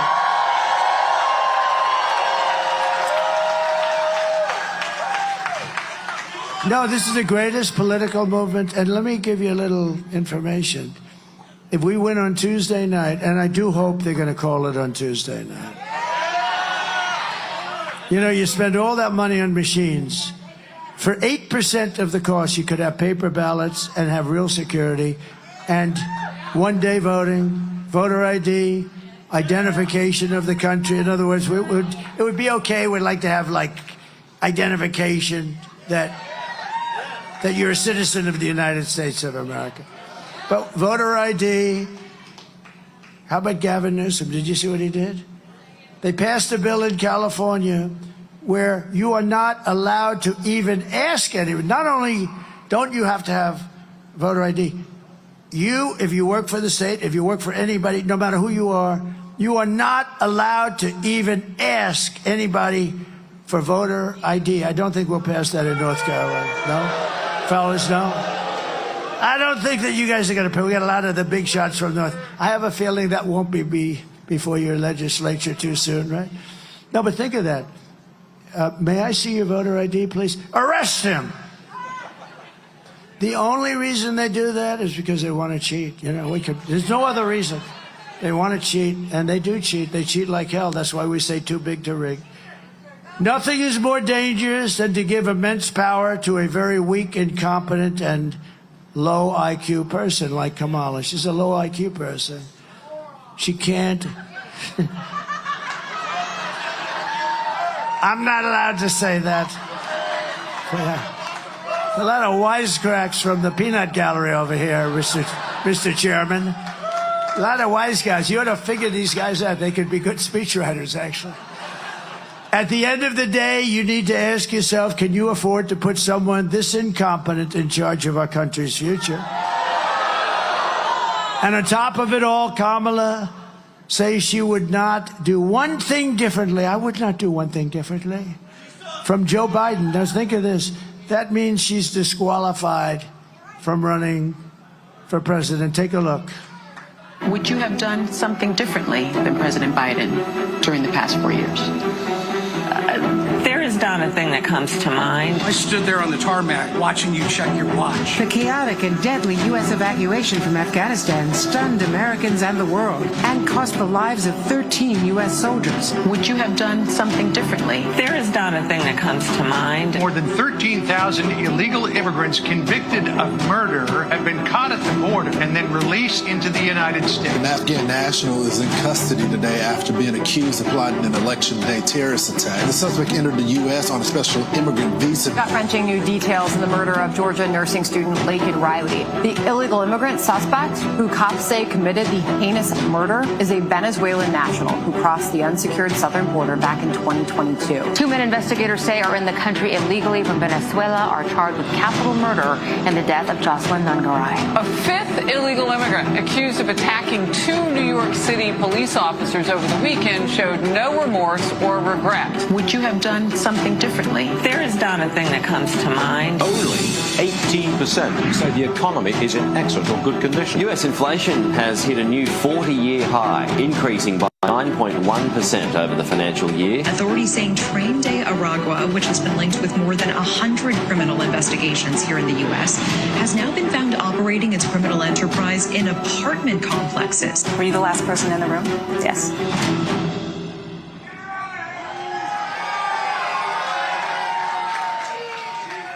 So if you want to end this disaster, you have to get out and vote. So important. Get everybody, get friends, get your friends, drag them in. You have some people there. They're couch potatoes, get them off the couch. We're pleased to be joined today by Congressman Dan Bishop, a great guy. Thank you, Dan. Good. Good luck. How's the race going? Good? Mr. AG, right? That's good. He's running for Attorney General. He has my complete and total endorsement, by the way. He's been a great congressman. I was there at the beginning, right? That first day, that was an interesting one, but you've been a great congressman. Now he's running for Attorney General. And I think he'll go pretty much the opposite of what we're talking about here, right? Some of these stupid policies. A great gentleman, a friend of mine. He's been your speaker, and he is really a good speaker. And he's sitting here marking down all the stuff that he's watching. And he says, we're going to do just the opposite. We will do the opposite of no asking for, right? We don't. Can you imagine a thing like that? If you ask for voter ID, they criminally punish you. So I think Tim Moore, North Carolina Speaker, I think he's going to. I have a feeling he's got a lot of good notes. You're doing a great job. Thank you, Tim, very much. Appreciate it. Congressional candidate Pat Harrigan, who's doing very well. Ooh, he's a handsome dude. That's not good. This guy's central casting. Dan, we need a couple of guys that look like that, right? Ah, good. Good luck. I heard you're doing really well. Good. Great job. Secretary of State candidate Chad Brown. Thank you, Chad. Good luck. The RNC chairman, who you know very well. So, I mean, I'm not going to say he has done a great job, but if we don't win, then I'm going to call him up and say, you did a shitty job. But I think we're going to win. RNC chairman Michael Whatley. He's great. Great guy, too. I want to thank Laura also, Laura Trump. She's incredible. You know where she is? In another part of the state campaigning. She says, Dad, listen, I got a campaign. I can't. She'd love to hear it, but she's heard it before. And she said, I just want a campaign. But she loves your state, and she's great. And we couldn't do better. And the partnership of these two people has been amazing. North Carolina GOP Chair Jason Simmons. And what a job. Are we doing good? Are we doing good? Good. Feel good about Tuesday, right? That's good, Jason. We have a lot of respect, a lot of confidence, too.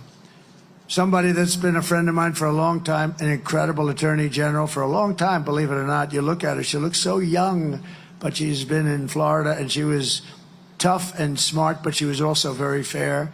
Pam Bondi, thank you very much. Thank you, Pam. What a good job she does. She's very deceptive. You look and you say, I wonder, is she tough? Oh, she's tough. She's scary tough, but she's fair, right? Thank you very much. Beautiful job. And one of the great developers of our country, is a friend of mine, he was very generous with North Carolina. You know, we were the first ones down here, and I couldn't take my plane because it was a little large for the runway, and he will always be there with his plane. And we flew down, and he's a very successful guy. He wrote a big, fat, beautiful check. We gave it to Franklin. How good is Franklin Graham? We gave it to Franklin Graham. And his name is Steve Witkoff, wherever he may be. Steve, one of the most successful businessmen in the country, and thank you. Very generous guy too. He's always he was very generous in Butler, and whenever he sees something, he says, "That's okay. That's what I do it for." I think that's why he becomes successful. He loves doing it. Thank you very much, Steve. We appreciate it. And we raised about $7 million for your fund, and we put a lot of it into Franklin. We gave it to some of the best people that do this, and I'm very honored to have done it. And I'll tell you what, they're doing an incredible job. The problem is you're not getting any help from the federal government at all, and you can do something about that on Tuesday. You just remember, because they say that. They say, and I think they mean this 100%, it's the worst job since Katrina, and it may be worse than Katrina. And in all fairness, as I said before, they don't have a lot of money because they've spent the money on things that I don't think they're supposed to be spending the money on. So I just want to let you know, but you have some incredible people working on it, and been amazing. And when I was there, I couldn't believe it, what I saw. Houses just ripped out of the foundations. The foundations were ripped out. I'd never saw anything like it. It looked like a tornado, but much wider. You know, tornado goes like a knife, right? I've seen it where it goes right through the forest. I went to so many different tragedies. If you're in the way of those suckers, it's over.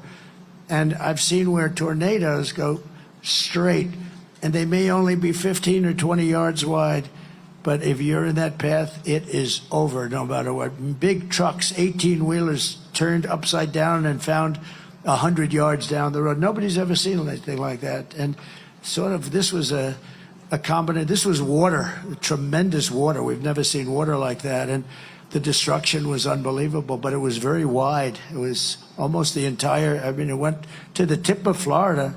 That didn't get hit the same way, but you people got hit the hardest probably. And we're going to really help you a lot. In just a couple of months, we're going to really help you out a lot, okay? I also want to send our prayers to everyone here in North Carolina who's receiving and recovering from Hurricane Helene. That was a brutal thing. Just yesterday, it was reported that under Kamala, almost 50% of phone calls to FEMA for the disaster aid were unanswered. Nobody's answering the calls. They're not there. I'll tell you what, I've been there. I haven't seen one federal official. I haven't seen one FEMA person. And I'd asked the people that were devastated, and I'll tell you the most incredible thing. So I didn't want to say it. You always think it, but you don't want to say it.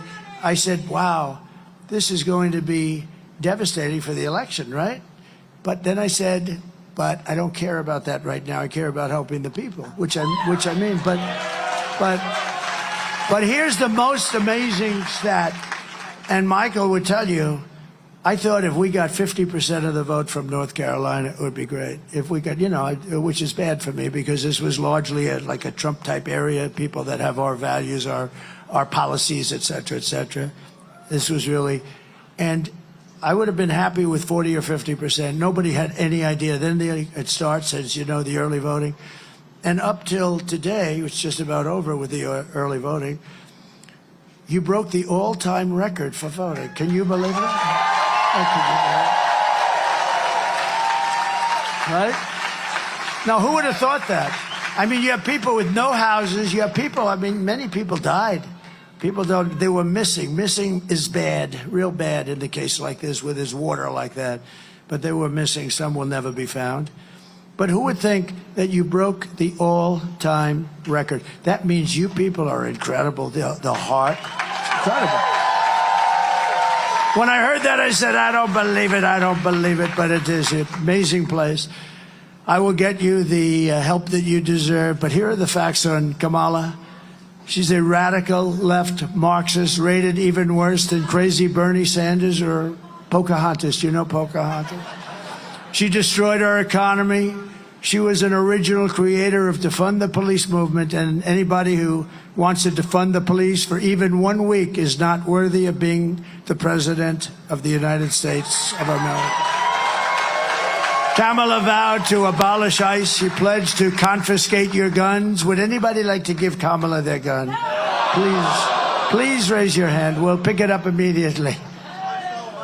So crazy. And endorsed a total ban on, yet a ban on handgun ownership that you've never seen anything like it. And by the way, her crime rates were through the roof. Do you know that Chicago has the strongest gun laws by far in the United States? And look what's happening in Chicago. She even called for free sex changes for illegal aliens in detention at taxpayer expense.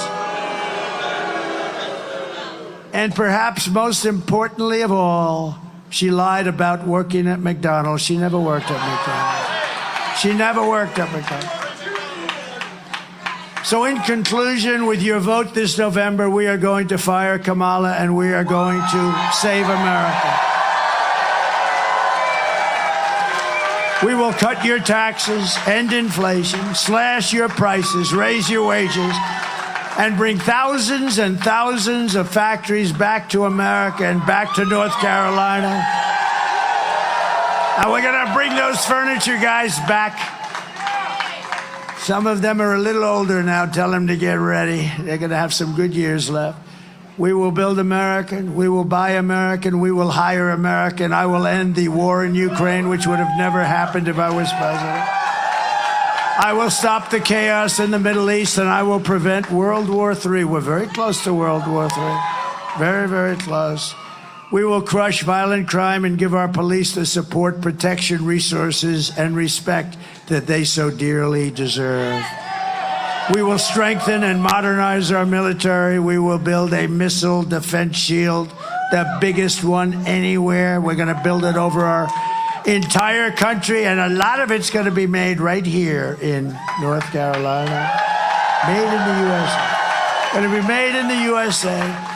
We will rebuild our cities, including our capital in Washington, D.C., making them safe, clean, and beautiful again. We will teach our children to love our country, to honor our history, and to always respect our great American flag.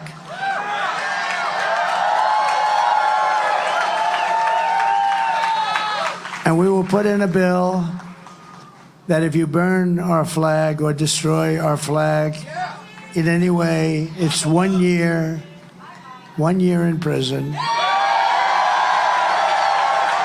Right? They say it's not constitutional. We're going to have to check that, Tim. They say it's not constitutional. I just think it's crazy. But we are going to do it. We're going to try and get that done. But they do say that, and I don't know whose definition that is, but I think I do. We will get critical race theory and transgender insanity the hell out of our schools. And we will keep men out of women's sports. I will defend religious liberty. I will restore free speech, and I will defend the right to keep and bear arms, your Second Amendment, which is understood. After years of building up foreign nations, defending foreign borders, and protecting foreign lands, we are finally going to build up our country, defend our borders, and protect our citizens. And we will stop illegal immigration once and for all. We will not be invaded. We will not be occupied. We will not be overrun. We will not be conquered. We will be a free and proud nation once again. Everyone will prosper, every family will thrive, and every day will be filled with opportunity and hope and the American dream. We're going to bring back the American dream. But for that to happen, we must defeat Kamala Harris and stop her radical left agenda with a landslide that is just too big to rig.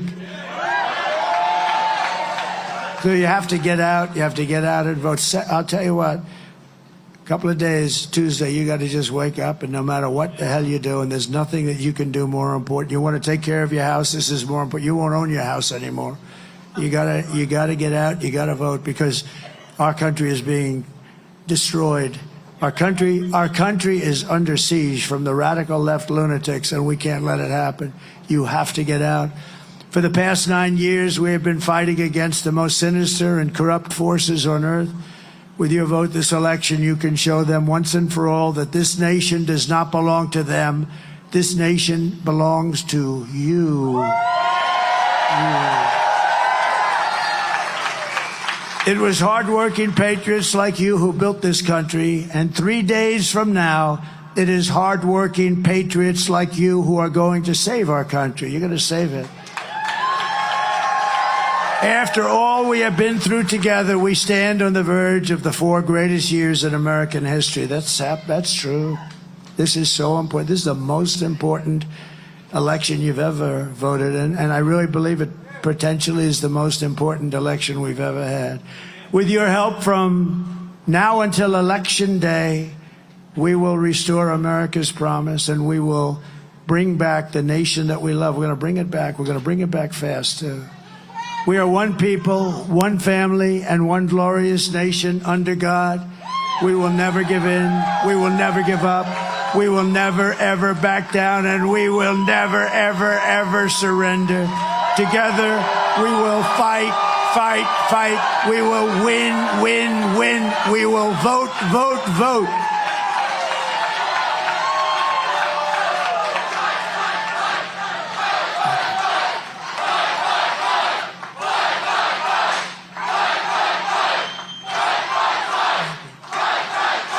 Thank you very much. That's what we have to do. November 5th will be the most important day in the history of our country. And together we will make America powerful again. We will make America wealthy again. We will make America healthy again. RFK Jr. is going to be in charge of that. Is that good? He'll be it. I said, Bobby, just leave the liquid gold alone. Let me handle that. Just leave me alone with the liquid gold. We're going to pay off so much debt and lower your taxes. We will make America strong again. We will make America proud again. We will make America safe again. And we will make America great again. Thank you. Thank you, North Carolina. God bless you all. God bless you. Thank you, fellas. Good luck, Dan. Good luck.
everybody. This, of course, has been coverage of President Trump's rally in Gastonia, North Carolina. And we want to give a special thank you to our sponsors, Birch Gold, Patriot Mobile, and the Wellness Company, and, of course, AMAC as well. So thank you to those sponsors for boosting up this broadcast. All right, everybody. So that, of course, is President Trump wrapping up there on the ground in North Carolina. He is going to be heading to Salem, Virginia for a rally shortly. And then he's going to be back, as far as I understand it, in North Carolina and Greensboro, North Carolina. North Carolina, a very, very important state, and Virginia could possibly be the big surprise. And we spoke to David Zier and Brian Glenn, who is on the ground in Virginia, about that a little bit earlier. But President Trump hitting all of those high points in his speech, the things that are going to be the key reasons, I think, that people end up going to vote on Tuesday. And of course, that get out the vote effort early, or get out the early vote effort, has been very, very successful for Republicans, and it has been especially successful as we pick through the data and we go through the crosstabs on all of it. It seems like the low propensity vote is what we are getting out. So hopefully that is an indication that it's not necessarily a situation where Republicans are cannibalizing their vote, as in they are voting early, therefore they are not going to vote on Election Day. It seems like the high propensity voters, those people will still be showing up on Tuesday, and that could be a very, very good sign for President Trump. So as he is en route to Salem, Virginia, I'm going to get back down with David Zier on the ground there in Gastonia, North Carolina. David, we're at a fever pitch. This is it. The last, 72 hours heading into Election Day. Tell us about the fever there. Trump spending the rest of his time here in North Carolina, one in Virginia, one in Pennsylvania, I believe. But Trump making a 90-minute fiery speech here to western North Carolina of Gastonia. And this is the gateway to western North Carolina, where that hurricane destroyed the lives of so many people. And did the failures of the federal government inspire people to come out and early vote over here? The Republicans in North Carolina with a 50,000 vote lead, at least, in the early voting so far. And this is going to come down to them. The independent vote across North Carolina, where will people fall?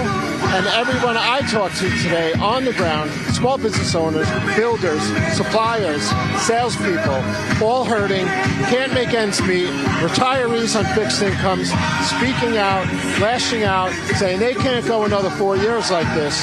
So at this point, it looks like Trump has some momentum, polling ahead in 11 of the last 12 polls here, or tied in 2 of them, actually. Things are looking and shaping up well for the Trump campaign on the ground. Large crowd here today at Gastonia Municipal Airport.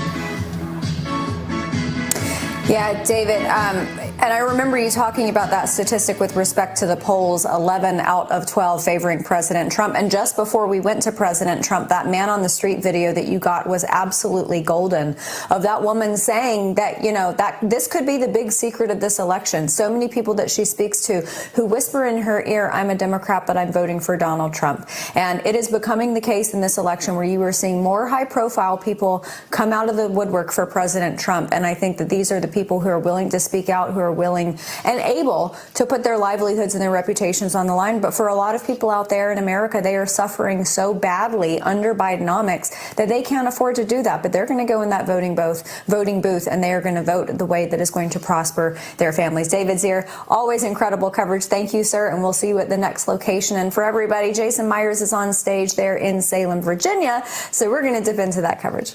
I hate that term. But I'm married to an extraordinary woman. I have 3 daughters, and I like to say I'm a general in the office, but I'm a private at home.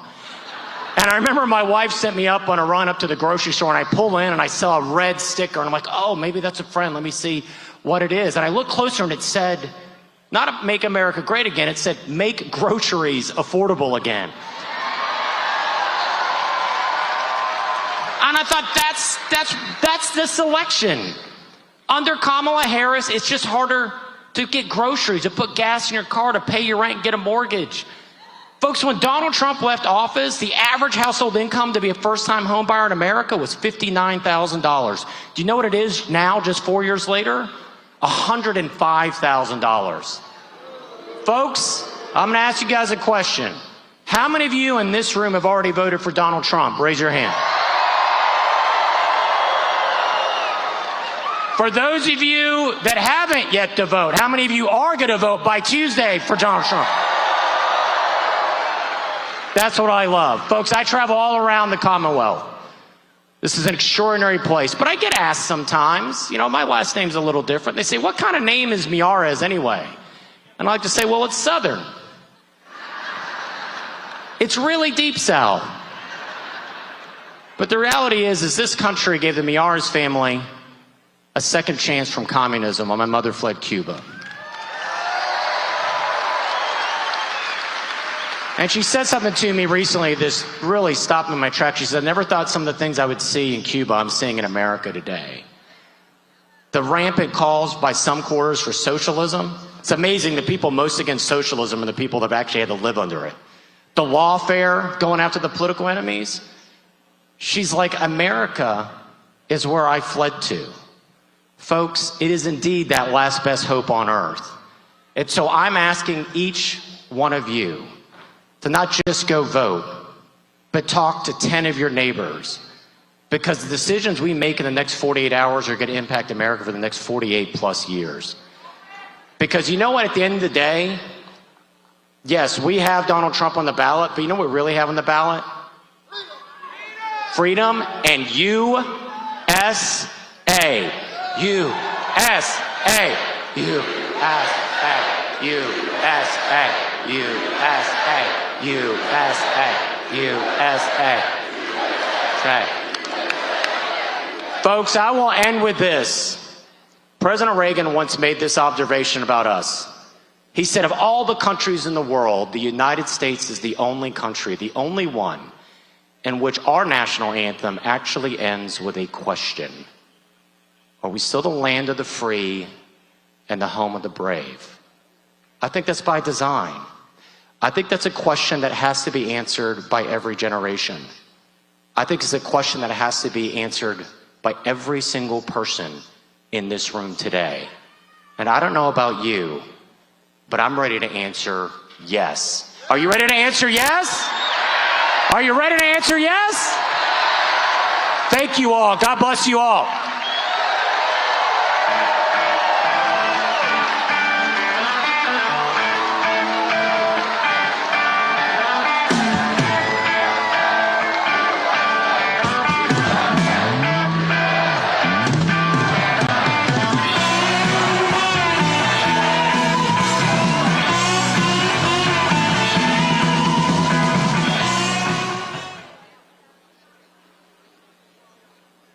Ladies and gentlemen, please welcome to the stage Congressman Bill Klein. Flip back, yeah, you can find us where the party's at. This is how we roll. We hanging around, singing down everything on the radio. We light it up with our hands. Hello, Salem. I'm Ben Klein. Are you ready to send Donald Trump back to the White House? I could not be prouder to welcome all of y'all to the district that I get the privilege of fighting for each and every day in the U.S. Congress. Virginia's 6th, 9th, and 5th districts are the greatest districts because of the great people who live there. The hard-working men and women of the Shenandoah, Roanoke, New River Valley, South Side, Virginia, and every inch of Appalachia in between are the best bosses that a fellow like me could have. It's an honor to serve on a daily basis, and I guard your well-being jealously. But there's another man who cares about the forgotten men and women of this district and of our country, and that man is Donald J. Trump. Friends, we've got 3 days left. 3 days to give it our all. 3 more days left to make sure our neighbors have voted. 3 more days until we ensure a resounding victory, not only in Virginia, but across this great nation for both Donald J. Trump and J.D. Vance. I'm excited for this ticket. J.D. Vance, a man who pulled himself up by the bootstraps and overcame adversity. Senator Vance embodies the American dream, and like Donald Trump, J.D. Vance isn't tired of winning. Are you tired of winning? You ready to win on Tuesday? You know, some of you folks back there in the press may not realize it, but you're in the back country that won the revolution, won our independence from Great Britain, and secured for us the greatest country in the history of the world. We have men like Thomas Jefferson, George Mason, Patrick Henry, and George Washington, names that stir excitement in every patriot's heart. And even here in Salem's own General Andrew Lewis, who gives us an example to live by as he stood up to tyranny and chased the royal governor out of Virginia. Don't worry, Governor Youngkin, you're in good hands here today. My fellow Virginians, these were great men. They were great leaders who in times of deepest peril defended the rights of man. They defended liberty, and they won. And we will win on Tuesday. But today, the tyranny we face is a different tyranny. It's a tyranny that threatens free-thinking people, not only here in America, but around the world. It's a tyranny that threatens institutions like Thomas Jefferson's Statute of Religious Freedom. These are narrow-minded global elites, the enemies of the Enlightenment and the enemies of mankind, and they will continue unchecked unless we stop them at the ballot box on Tuesday. We have to vote Tuesday to take our government back from these elites, put it back in the hands of the owners of the government, you, the people, to ensure that America and good government continue to endure long after we're gone. You know, Thomas Jefferson said, the sum of good government is a wise and frugal government that restrains men from injuring one another, but otherwise leaves them free. This is the sum of good government, and unfortunately, it's the government that Kamala Harris seeks to deny us.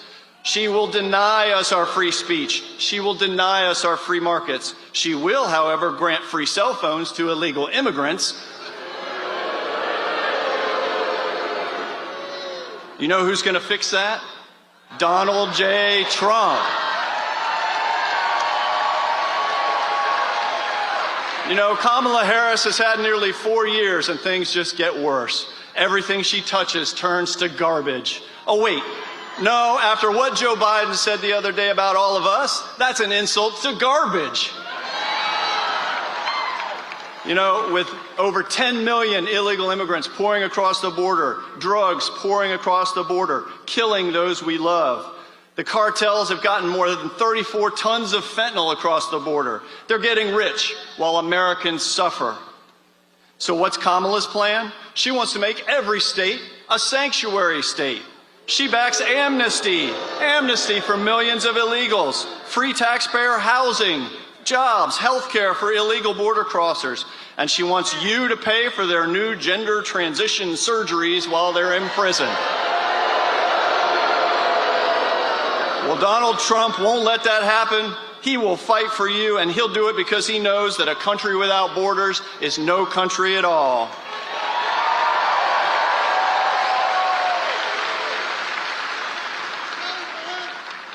It's time for a change. And on Tuesday, Donald Trump is going to deliver that change in the form of a political earthquake that will drain the swamp once and for all. God bless all of you as we finish the work before us over the next 3 days. God bless the Commonwealth of Virginia, the United States of America, and God bless Donald Trump. Thank you. Yeah, you can find us where the party's at. This is how we roll. We hanging around, singing down everything on the radio. We light it up with our hands. Ladies and gentlemen, please welcome to the stage Congressman Morgan Griffith.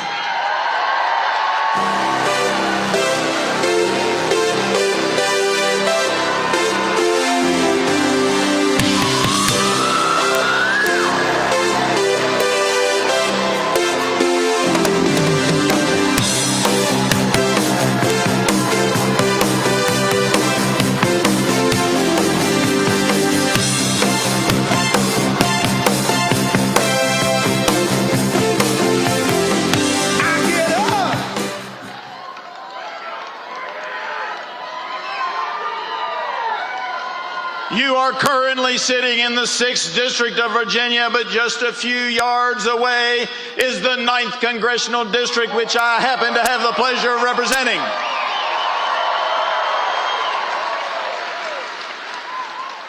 Ladies and gentlemen, this is a special event for me because a number of years ago, I graduated from high school in this very building.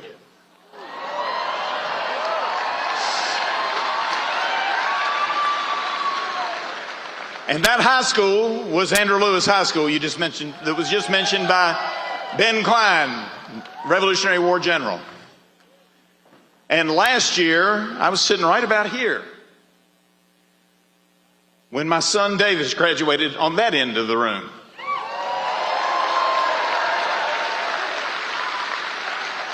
I agree with Ben and Bill Klein. The 5th, the 6th, and the 9th are special places. We have great people to represent. I am so blessed to represent the people of the 9th District out of that trio. And we got hit by a terrible, terrible storm. It wasn't just North Carolina, they got it worse than us. But many of the counties in Southwest Virginia were hit by Hurricane Helene, and many of you who were hit by that storm are here today. But I tell you, ladies and gentlemen, it's something I've not heard covered heavily in the news, and it's part of why I feel so blessed to represent this district. Because I've talked with a number of sheriffs, I've watched the news channels, and nowhere have I heard of looting in the 9th District after the storm.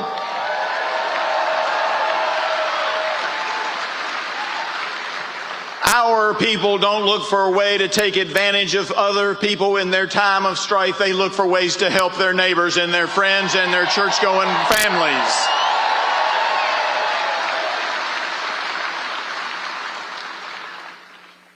Ladies and gentlemen, I am so glad to welcome you here to the Salem Civic Center today, where we are going to witness history.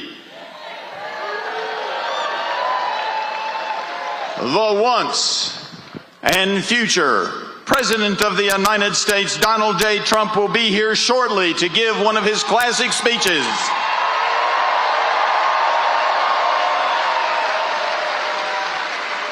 And yes, I'm going to get political, because this is a political rally. And when he gives that speech, like you've already heard up here today, he is going to urge Virginia and us to get out and work so that we can make sure that Virginia joins the winning team by casting our votes for Donald J. Trump and sending our representatives to the Electoral College to vote in the college for Donald J. Trump. We all, everybody in this room has worked hard to get votes out. Many of you have already voted, and you're getting those votes out for Donald Trump, Hung Cao, Ben Klein, John McGuire, and yes, hopefully, even Morgan Griffith.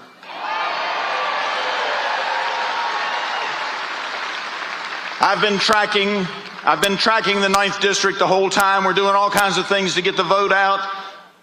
Phone calls, live people. I don't like robocalls. Live people, text messages, speeches, etc. And here's the data as of last night.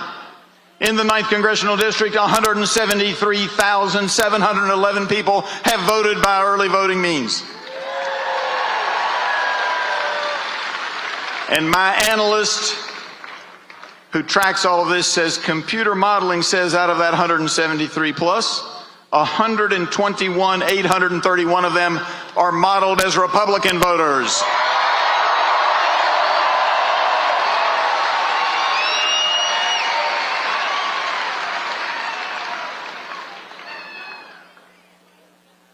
What's even bigger is 18,509 of those were not amongst the voters in 2020. Many of them were on the voting rolls in 2020. They just didn't show up. And in fact, in the 9th District, we had 100,000 people who did not show up to the polls in 2020. And I grant you, some of those people had passed away. And we are the party that doesn't believe in dead people voting.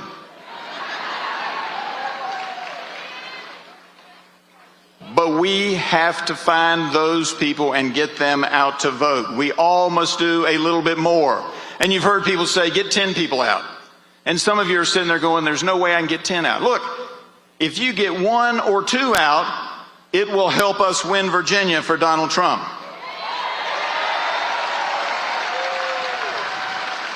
Let me remind you that in 2012, Ed Gillespie ran for the United States Senate. The polls the week before the election had him down 9 points to Mark Warner. He only lost that race by 16,000 votes. 16,000 votes, ladies and gentlemen. That's it. That means that if everybody in this room went out and got 2 people to get to the polls who weren't going to otherwise vote on Election Day, he would have won, and Donald Trump can win if you do that.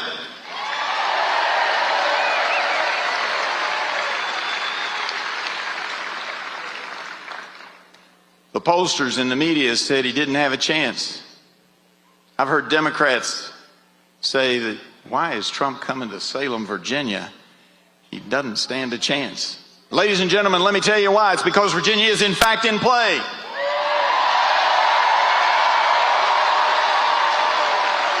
Because they know what we know, and that is if the 5th District, the 6th District, and the 9th District of Virginia turn out and actually vote, we can outvote the 8th, the 10th, and the 11th.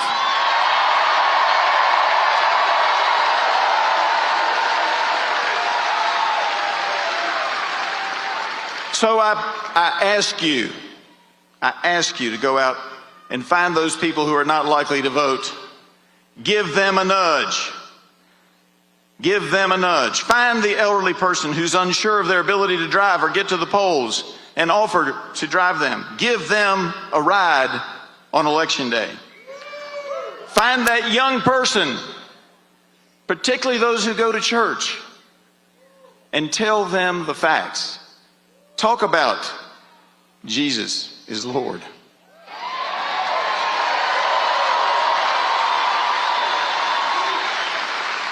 Tell them about the economy and where we were 4 years ago. I had a man say to me, and we've all heard it before, he said to me, I'd give anything for $1.95 a gallon gas, even if it meant a few mean tweets. Tell them the truth about how their future and all of our future and our children's future and our grandchildren's future are on the line because of illegal invasion across the southern border. And also remember, don't forget, we have same-day registration in Virginia. You can register. It goes into provisional voting, but you can get, if they say to you, I'm sorry, I can't, I'm not registered, say, it doesn't matter. Get them there. Get them to the polls, ladies and gentlemen. If you get those people to the polls, we will win. Virginia will win. The United States of America will win because we will elect Donald J. Trump, President of the United States of America.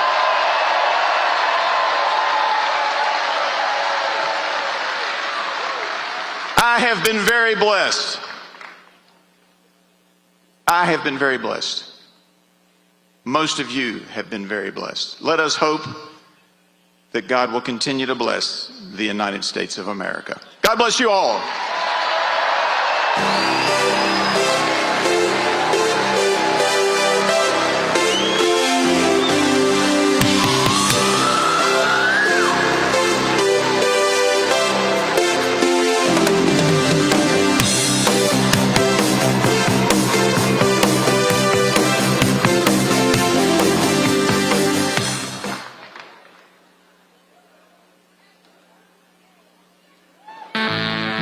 Ladies and gentlemen, please welcome to the stage Governor Glenn Youngkin.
Does everybody know what we call Salem, Virginia?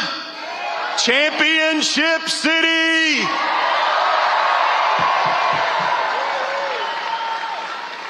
Time to win the national championship, Virginia, and elect Donald J. Trump, President of the United States.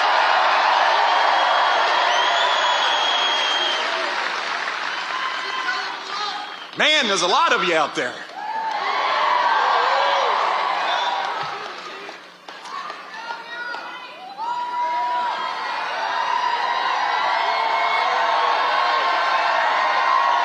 So, you know, something amazing happened last week, and I knew that this race was over. I saw President Donald J. Trump wearing an orange vest.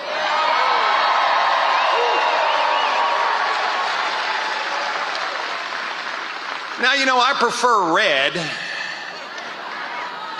but when I saw him with that vest on, I said, that's brilliant, he's gonna win.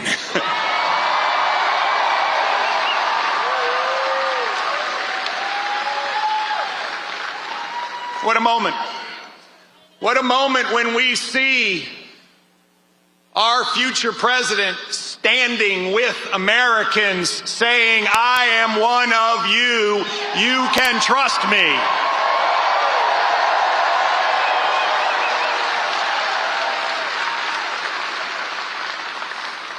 My friends, we are all here standing in a Commonwealth of Virginia that is eternally grateful. And you heard Congressman Griffith mention Southwest Virginia, and let me just stop for a minute and talk about the amazing men and women in Southwest Virginia.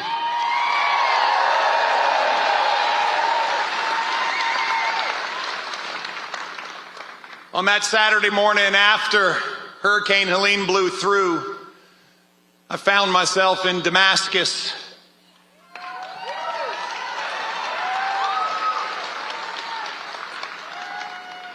And we were holding hands and praying and thankful that the Lord had spared just about everyone. We had 2 tragic deaths, but we had so many lives saved. Our first responders did things that no one could imagine, over 100 life-saving rescues. Our first responders run to danger when others run away. Our first responders said, send me. Our first responders saved lives in Tennessee, saved lives in Virginia.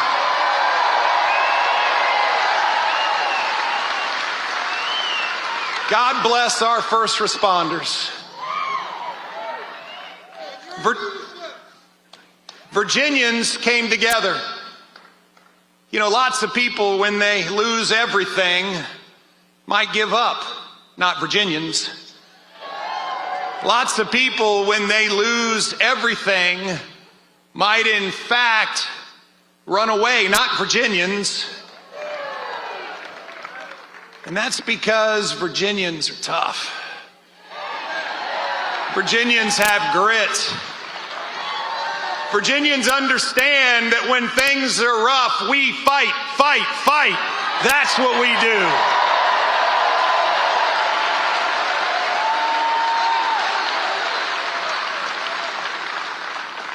But I want to ask all of you, do not forget about Southwest Virginia. They have a long haul in front of them. They need our support, our financial support, our prayers, our volunteers. They need it, and they're going to need it for a while. But I will tell you this, I know one thing. Southwest Virginia will be better tomorrow than it was yesterday.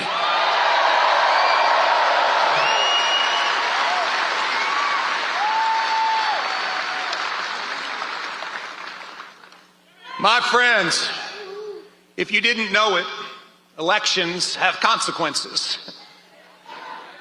They have consequences which we have seen can be dire. Virginia was staring into the abyss in 2021. We were looking at a Virginia that had seen for 9 years in a row more people move away than move here from the other 49 states. They were voting with their feet, saying no more in Virginia. We saw Virginia with a 20-year high in murder rate. We saw a Virginia where businesses were lined up and ready to leave. We saw a Virginia where bureaucrats and politicians were telling parents, you don't matter.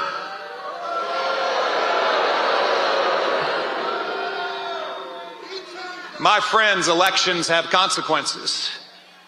And Virginians came together in such a way that it shocked the nation and shocked the world. You hired the nation's best Attorney General in Jason Miyares. You hired the nation's best Lieutenant Governor in Winsome Earl Sears. And my friends, I cannot tell you how honored that I am that you hired me to serve all of you as your governor.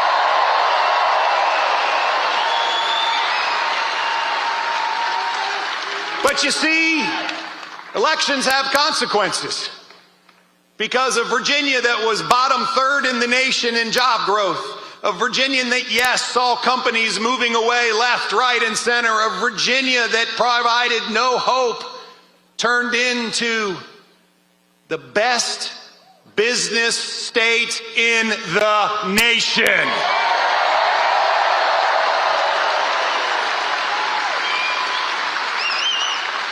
More people working today than ever in the history of the Commonwealth. 250,000 more people working today. 250,000 people that have experienced the second most powerful words in the English language. You know, the most powerful words in the English language are I love you. But the second most powerful words in the English language are you are hired. There is dignity in work. There is optimism in work. There is future in work. And my friends, Virginia's got jobs. Lots of them. We saw a Virginia with a 20-year high in murder rate. And let me tell you, when we back the blue, crime goes down. And in Virginia, we back the blue.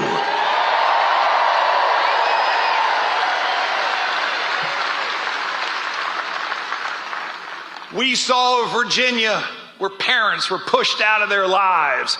Well, let me tell you, our children know two truths. One, parents matter. And two, we love them, and we're going to make sure that their parents continue to matter. That's what we're going to do. My friends, Virginia's roaring. More people working than ever. Over $80 billion of commitments from companies who are already here to invest more, companies that are moving. And let me tell you, in 2023, for the first time in 10 years, 23,000 more people moved to Virginia than moved away. They want to live here. And let me tell you, along the way, we declared our independence from California. You choose what car you want to drive.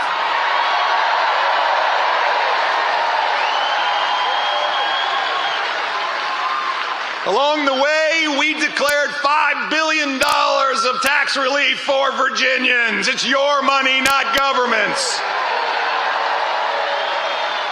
Along the way, we told our veterans, we want you here, not moving away, because you are the fabric of our communities. God bless our veterans.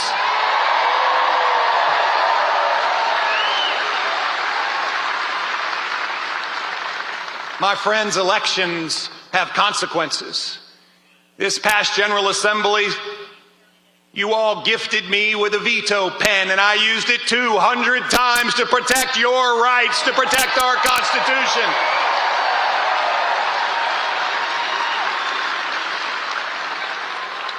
Virginia is soaring. We have seen the difference between the progressive left policies of old and the common sense conservatism of today, and Virginia is winning.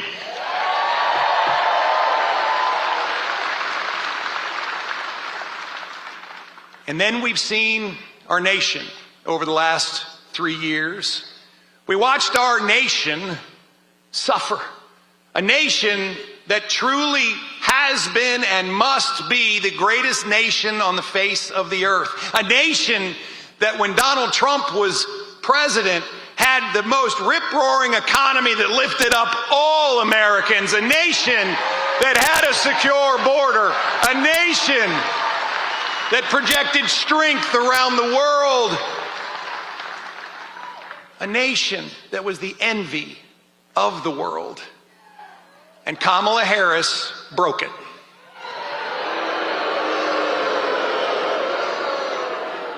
My friends, Donald Trump's economy had high growth and low inflation.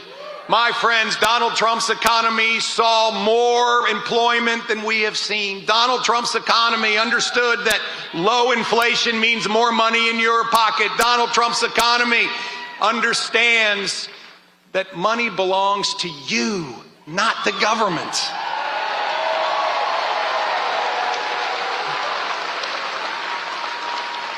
And yet, Joe Biden and Kamala Harris unleashed that genie of inflation, unleashed that inflation that steals the hard-earned money of Virginians and Americans. My friends, Kamala Harris broke it, but Donald Trump will fix it.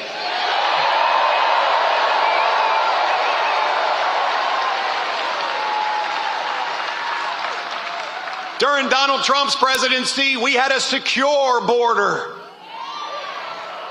They remained in Mexico and they were not caught and released.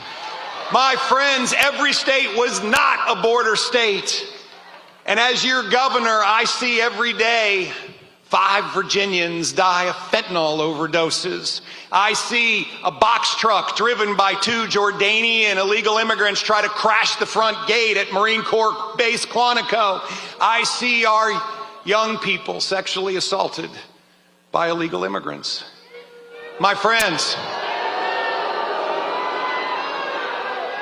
we had a secure border. Our borders are, Kamala Harris broke it, and Donald Trump will fix it.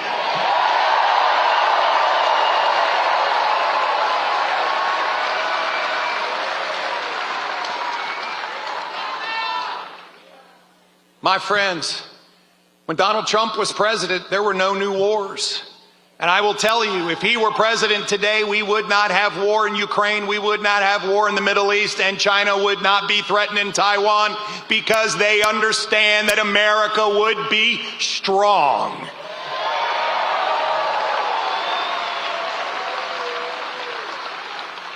And that's the way it was when Donald Trump was president. And then Joe Biden and Kamala Harris evacuated Afghanistan and not only sacrificed 13 American heroes, but my friends, they put us on a path to a weak America and global chaos. When Donald Trump was president, the world was at peace, and Joe Biden and Kamala Harris broke it, and Donald Trump will fix it.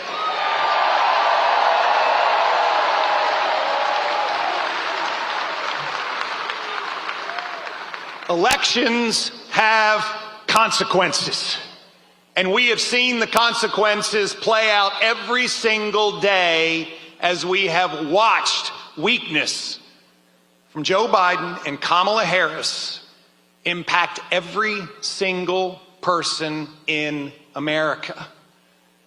They broke it. Donald Trump will fix it. Now, my friends in Virginia, we know how to win elections. They told me back in 2021, no Republican can win statewide in Virginia. And we stood up and said, no, we are gonna win, and we won.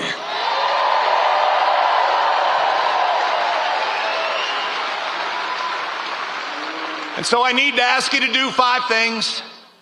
5 things between now and on Tuesday. Number 1, if you have not voted, get out and vote. Get out and vote. How many people have voted early? Wow. How about that? That is called a show of hands of strength. If you have not voted, I know you're going to vote. Get out and vote today by 7 o'clock, or you better show up on Tuesday, or I'll know. Go vote. Second thing I need you to do is get 10 friends out to vote. Every single person in here, 10 friends. Nobody's sitting next to you. 10 other friends, get them to the polls, and if they're not voting on Tuesday, pick them up in your car and take them to vote. Get out the vote. Third thing I need you to do is I need you to put a sign in your yard and wear a hat like all of these folks here. Get a bumper sticker, because we will win. Trump will fix it. Trump will fix it. Trump will fix it. Trump will fix it. Trump will fix it. Fourth thing I need you to do, if you are not volunteering at the polls, I need you to volunteer. Why? I need you to be there with one of those sample ballots so that everybody knows that in addition to voting for Donald J. Trump and J.D. Vance, they are voting for Hung Cal for Senate. They are voting for Morgan Lewis or Ben Klein or John McGuire or Jen Kiggins or Derek Anderson for Congress. And they are going to keep voting Republican all the way down. My friends, there are lots of school board races on the ballot. There is nothing more important than to elect common sense conservatives to our school boards for the future of our children.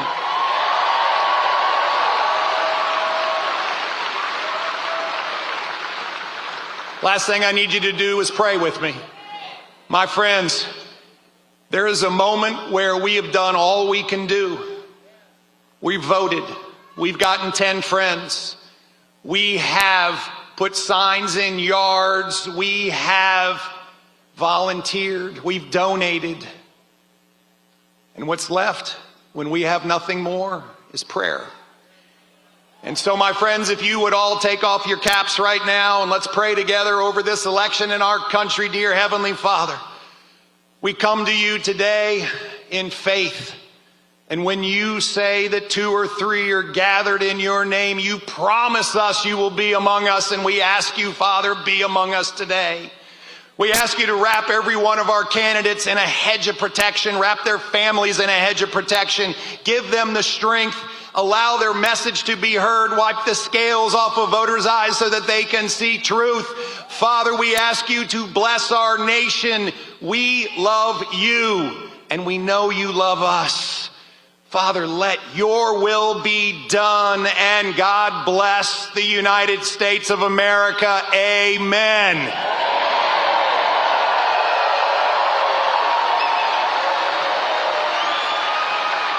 My friends, for those of you that may hail from one of the other 12 former colonies, I am sorry, I'm an unabashedly proud Virginian. It all started in Virginia, and this Tuesday we are going to show the world that Virginia leads again.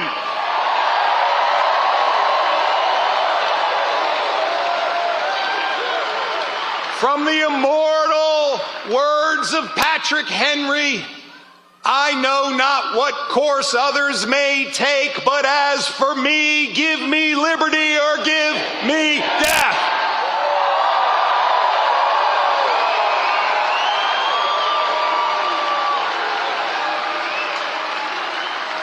We have people asking, what do we believe?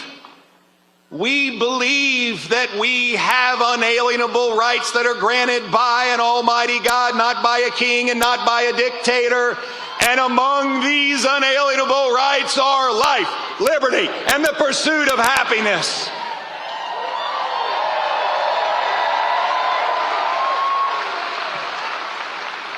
Virginians, it is time to lead again. On Tuesday, we are going to extend our lead in the House. We are going to flip the Senate, and we are going to put strength back in the White House with Donald J. Trump. God bless you. God bless America.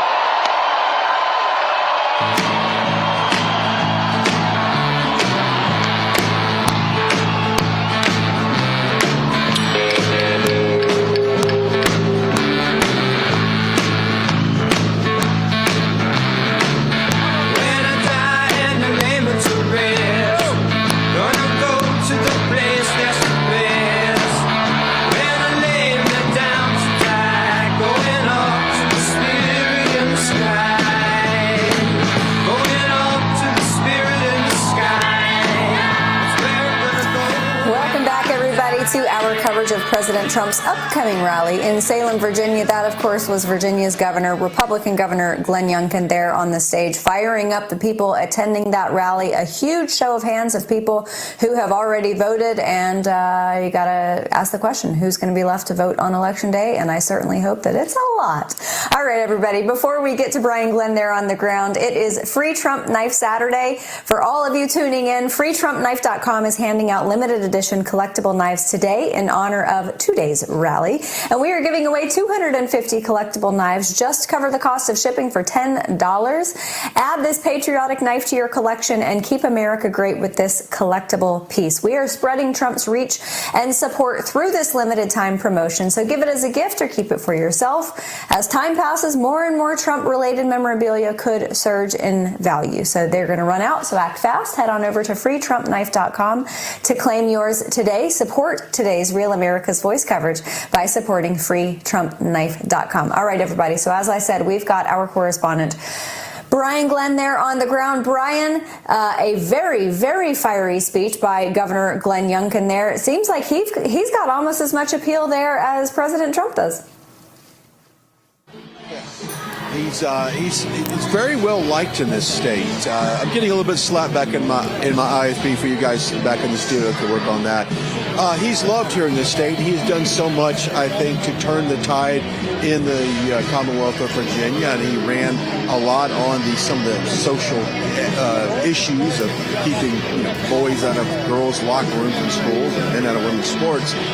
But he talked about the economy and the crime and what has happened in this state since the Kamala Harris Biden administration has taken over. But, I am seeing a sense that this state is, not only did they come together to elect Glenn Youngkin, and thank God they did, but I do think, Amanda, that this state is turning for President Trump and that we will see, if not a victory for President Trump, boy, he'll get really close, because if you want to go outside of just a few areas up towards the north part of the state, Harris may have a slight edge there, but if you go out to the west and the south and all the way to where we're at today, it seems like it's very much Trump country.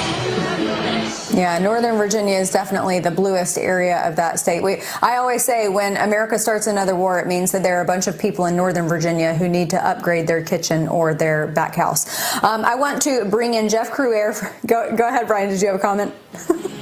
No, it's funny because President Trump often talks about, and Tucker Carlson says, the richest zip codes in the country are right outside the Beltway there in D.C. and they have made themselves rich on what? They don't manufacture anything. They don't sell a service. They just write off the government. So you're absolutely spot on with that assessment. Yeah, and they send America's sons and daughters to war, folks like Liz Cheney. I want to ask you, Jeff Cruaire, this is some interesting news that I just saw posted about 20 minutes by New York Congresswoman Elise Stefanik. In all caps, New York is in play. President Trump is polling ahead in New York swing districts where Joe Biden won by 15 points in some cases. I urge all New Yorkers to get out and vote early in person to elect all of our incredible New York GOP candidates on your ballot. Jeff, do you think that, and I'm not saying she's lying, but do you think that that is the case, that New York is possibly in play? Because I will be the first to admit, when it comes to New York and California, I've been one of the wet blankets and the skeptics all along. Well, I would agree with you about California, Amanda. I don't think there's a prayer, but I do think there's an outside chance in New York. Look how close Lee Zeldin came in the governor's race. That's true. He almost won. So Yeah. if Lee Zeldin can almost win, why can't a native New Yorker running for president who's done so well and who has all these big events in New York, why can't he win? And then you consider, you know, how terrible Kamala Harris has been for the economy, and New York has been hit hard. So I would assume that, and look at all the illegals in New York, and look at all the problems they've had with the open border that Kamala Harris has given us. So I think there's an outside chance. Let me just say this about Glenn Youngkin. I mean, I was really impressed by that speech. I thought he was very, very good. And I wouldn't discount Glenn Youngkin as a potential presidential candidate down the road. That would be really interesting. Brian, I want to get your take on that and just, let me get your take on that, because here's the thing. When it comes to Republicans, there is a very, very deep bench of people who could run, you know, on the other side of Donald Trump. Obviously, J.D. Vance, but you look at the youthfulness of the Republican Party, the stars, the standouts in this party, Glenn Youngkin among them, but people like Vivek Ramaswamy. I mean, this is a very, very young but deep bench for Republicans. For Democrats, I mean, the only really youthful one who I think has any viability for Democrats, and I hate to even say this because she's wacko, but AOC. But for Democrats, you look at that bench, and it's pretty skinny compared to Republicans. Well, they've got Gavin Newsom, who I predict will be the next nominee for the. I know, but that's what they're going to do. In terms of Glenn Youngkin, Jeff's right. He will make an attempt to run in 2028. That's what a lot of this speech that we heard behind us. Yes, he supports President Trump. Yes, he wants Trump back in the office. But guess what? He wants in that White House as well. He is polished. He is very much a politician, in my opinion. Stayed away from President Trump when he was running for governor. That's the only bone I have to pick with this guy, because he did want to embrace MAGA, but he embraces MAGA now because he knows he's going to need MAGA in 2028 if he chooses to run. But right now, I love his messaging. I love his support for President Trump. And to your point, the Republican Party does have a great lineup of future leaders. Yeah. I think his true colors are showing now. I have to wonder if his distance from President Trump as he was in the midst of his gubernatorial run had a little bit of something to do with the fact that he knew that as far as the MAGA side of Republican things, he thought he could probably have a little bit more success being closer to the center. So it's really great to see him supporting President Trump and, of course, you know, cleaning up their voter rolls. It would have been nice if he had had the state legislature to help him do it, but signing that executive order months ago was a very, very prescient move in having at least 1,600 illegals taken off the ballot. And of course, we will wait to see what the fate of that case is. But I think that was an important indicator of what we will see to come. All right, everybody, there is so much at stake in this upcoming election. But regardless of who is sitting in that White House, the fuse on the economy, unfortunately, has already been lit. Even 4 years of a conservative presidency is not going to be enough to turn the tide on our $36 trillion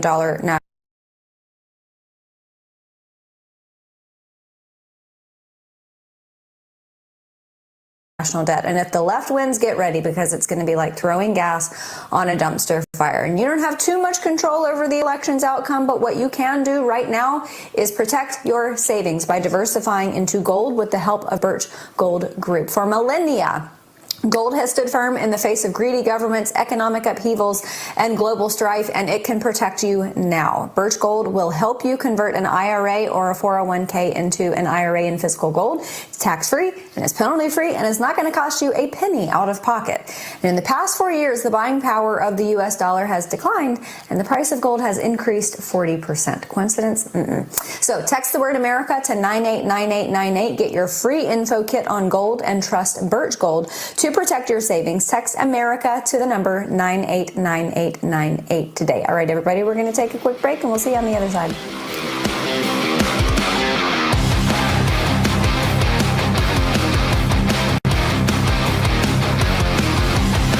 Hey folks, I'm John Rich. Just as wokeness and censorship have subverted the music industry, they've also crushed free expression on social media. Censors have suspended social media users, canceled entire news channels, obliterated online discussion platforms, and even banished a sitting American president from big tech platforms. Well, I'm here to say there's a place for you. A place where patriots can speak freely without fearing some unknown, unseen speech enforcer that wants to shut you down. That place is called Truth Social, a free speech social media platform that hosts breaking news, TV streaming channels, and powerful commentary on all the issues facing our great nation. Break free of big tech and make your voice heard. Join me on an uncancelable platform where I like to debut my songs and where you can read exclusive commentary from our 45th president, Donald J. Trump. I'll see you on Truth Social, where freedom lives. Our friends at Noble Gold are doing something I haven't ever seen before. Noble Gold and Kevin Sorbo have teamed up to provide a free 7-part masterclass that they're calling the Economic Crisis Toolkit. This free series offers video training on asset protection strategies and how to discover growth opportunities during economic crisis. These are tools that host Kevin Sorbo breaks down in 7 easy-to-digest economic classes. Learn to simplify economic concepts and give yourself the personal tools to find potential weak spots in your portfolio. All combined, it's over 1 free hour of premium content dedicated to you becoming a more resilient investor, no matter what future financial challenges may arise. Helpful investor tips narrated by the Hercules that Hollywood canceled, Kevin Sorbo himself. Sign up right now to gain free access. Register to unlock the class at wealth.noblegoldinvestments.com. Visit wealth.noblegoldinvestments.com.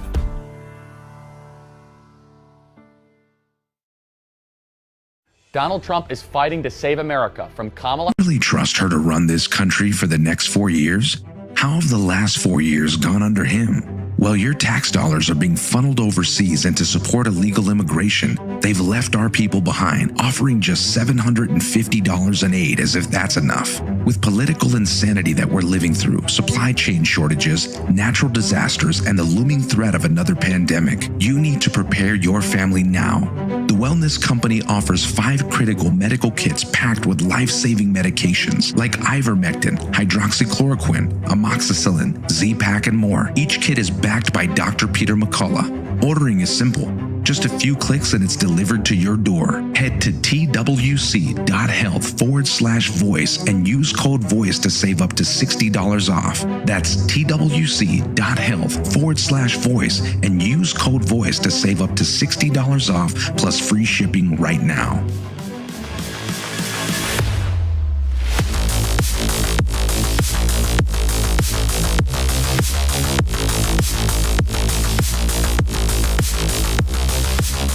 All right, everybody, welcome back. And on that note, everyone knows that the next medical crisis is just around the corner. Whether it comes in the form of a pandemic or something much more mundane like a tick bite, you and your family need to be prepared. And that's where the Wellness Company comes in. You know the Wellness Company. We have their great doctors like Dr. Peter McCullough on our network all the time. And the Wellness Company and their doctors are medical professionals that you can trust, and their line of prescription medical kits are the gold standard when it comes to keeping you safe and healthy. Whether it is the medical emergency kit, the contagion kit, the first aid kit, or the travel kit, these prescription kits contain an assortment of life-saving medications and guidebooks to assist in the proper use of these medications. From anthrax to tick bites, from COVID to the bird flu, from a trip to the beach to a trip overseas, the Wellness Company has a prescription immunization kit that is designed to keep you and your family safe. So rest assured, knowing that you have emergency antibiotics, antivirals, and antiparasitics on hand to help keep you and your family safe from whatever the globalists throw at us next. Go to www.twc.health/voice today and order. That's twc.health/voice and use the promo code VOICE to save 10%. All right, let's head right back out to Brian Glenn on the ground in Salem, Virginia.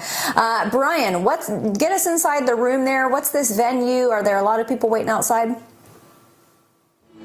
There is. Earlier in our pre-show, President Trump was on stage in North Carolina. We would have loved to have shown that, but there's a lot of people outside. This venue holds about 6,500 from what I've been told, maybe a little bit more with the way they have the floor configured. But I can promise you there's double that outside right now. But they do have one of those massive jumbotrons that the overflow crowd can definitely take advantage of that.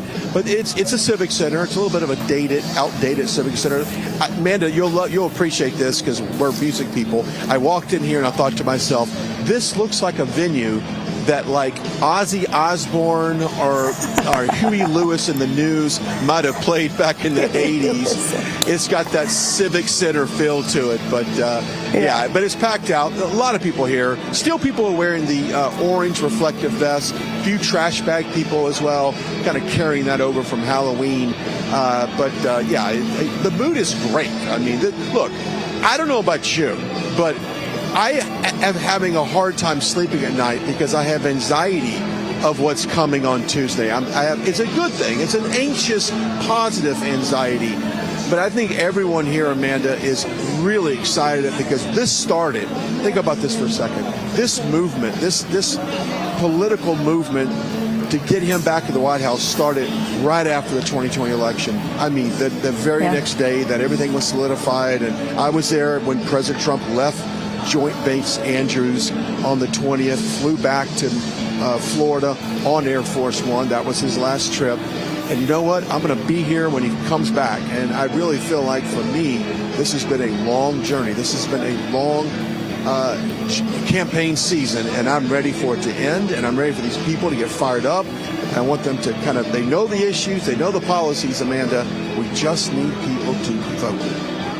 Amen. Amen. And for our under 30 crowd tuning in, go watch Back to the Future. In fact, that's the only familiarity I have with Huey Lewis in the News is the song Power of Love from Back to the Future, which my brothers played on loop when I was growing up. But getting back to what you were saying, Brian, I think that that's what it feels like for so many Trump supporters, because 2020, a lot of people realized what happened in that election and the fact that the rightful winner did not end up in the White House. And there was never a break. And so often, I mean, for people who work in politics, after the election, there's typically a little bit of kind of a slow period after the hustle and bustle and the insanity of an election year.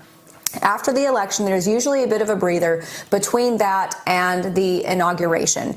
And nobody ever got that. Not people who work in politics, not Trump supporters, not Americans. I mean, it didn't matter which side of the aisle you were on because we were all just kind of stuck in this political purgatory and we never got that reprieve. So you're exactly right. It feels like we have been at this since basically 2015 for 9 years. And I'm with you, brother. I am so ready for a break. I'm ready.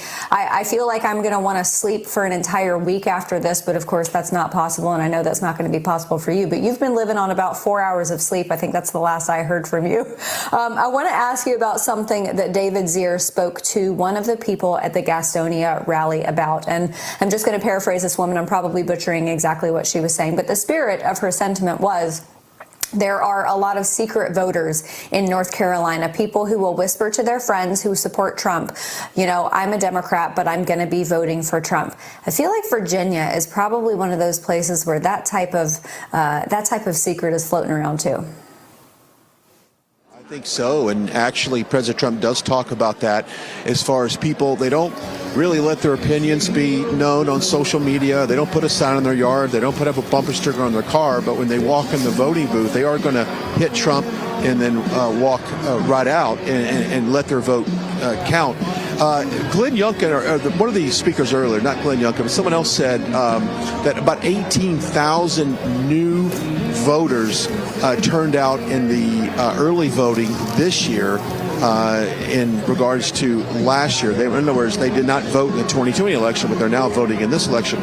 I would hope out of those 18,000 new early voters, brand new voters to the election scene, might be maybe people that was leaning Democrat. There might have been people that have never voted before, obviously. But I think that's important to point out that you're going to get a lot of young voters, the college scene. President Trump, if I'm not mistaken, has gone to several major colleges. I was with him at Iowa State, and the whole place was supporting Trump. And of course, we were at Penn State last week. A ton of people there. We were at some other universities in Pennsylvania. Big turnouts. This young youth vote is so important. Even when you get influencers, and Jake Paul, I don't know much about the guy, but apparently a lot of young people do. Joe Rogan, podcasts like that, the Nelk Boys, they have really driven this young voter base out to the polls. And I think that's going to be huge come Tuesday, because that may be something that we didn't have back in 2020. Remind you that the narrative back then was, Trump was, all of the deranged things that they said about him. But I think over the last 3.5 years, the truth has come out, not only on this network, but through these podcasts as well. So I think these young voters they're more informed about the issues and the truth about President Trump. And I think that's going to really show up on Tuesday. Yeah, and I think something that they really appreciate about President Trump is his authenticity. I don't know if you would agree, but when you look at the campaigns from 2016 to 2020 to 2024, this is the Trumpist that Trump has ever been. I mean, you had this 3-hour interview on Joe Rogan where the American people, and especially those young people who listen to that podcast, they got to see a side of President Trump that you don't see from other politicians. But it's not just the Joe Rogan podcast. It's the garbage truck thing. It's the McDonald's thing. It's showing up in these spaces where the American people want to hear from him. And on my podcast this past week, I had a guy named Justin Hochman on my podcast who was one of the creators of The Apprentice. And he said that when they created The Apprentice, they were planning season to season to change out the host. So it was going to be Donald Trump the first time around, and then they were going to choose a different business mogul for every single season. And that never ended up transpiring because Donald Trump was just so magnetic in that role. And I think that is something that all Americans see across the board. But as I said, this time around, this is the Trumpist that Trump has been. And that is, I think it's resonating, especially in a time and place and a culture where the American people are just thirsting for authenticity. Okay, we're going to take a very quick break, but everybody, we are in such a pivotal election year. 2024 is the battle for the soul of this country. If you are fed up with compromise, it is time to switch to Patriot Mobile, America's only Christian conservative wireless provider. With Patriot Mobile, you're going to get the same nationwide coverage as the major carriers without funding the left. Every call you make supports conservative causes, and it puts America first. And switching is very easy with their 100% U.S.-based customer service team. You keep your number, you keep your phone, or you can upgrade if you want, and they're going to help you find the perfect plan. So go to patriotmobile.com/SaveUSA or call 972-PATRIOT now. You get a free month when you use the offer code SaveUSA. That's patriotmobile.com/SaveUSA or call 972-PATRIOT. We'll be right back.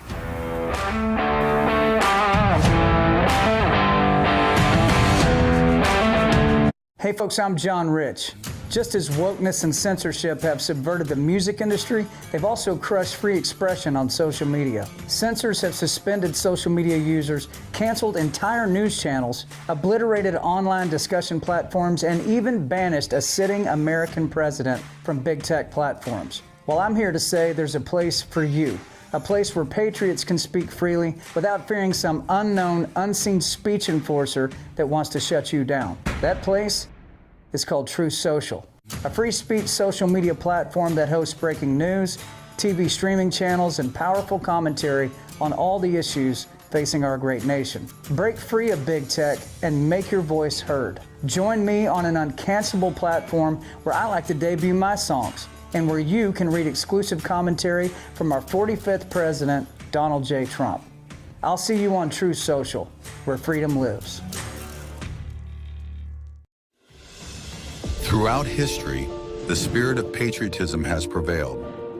The battles may have changed, but the values remain the same. Today in 2024, we find ourselves at a pivotal moment where the call for unity, freedom, and a better future echoes louder than ever. For more than 10 years, Patriot Mobile has been committed to supporting the values that make our nation great. With affordable plans and reliable nationwide coverage on all 3 of the major networks, Patriot Mobile is not just a wireless service. It's a call to action for those who believe in the American dream. Because this year is not just any year. It's the most important year since our nation's founding. Choose a wireless carrier that shares your values. Choose Patriot Mobile.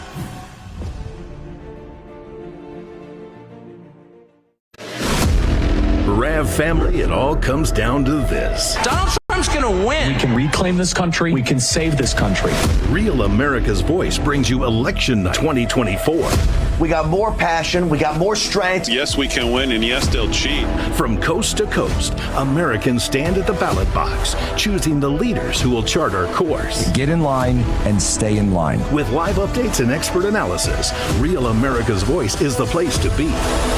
I think it's going to take a landslide election like what Ronald Reagan delivered in 1980. Starting at 5 p.m. Tuesday, we're covering every moment because the stakes couldn't be higher. We are going to see a landslide victory for Donald J. Trump. Real America's Voice Election Night, where your voice is heard. And my money is on the American people and the MAGA movement and Donald John Trump. We're going to defeat Kamala Harris.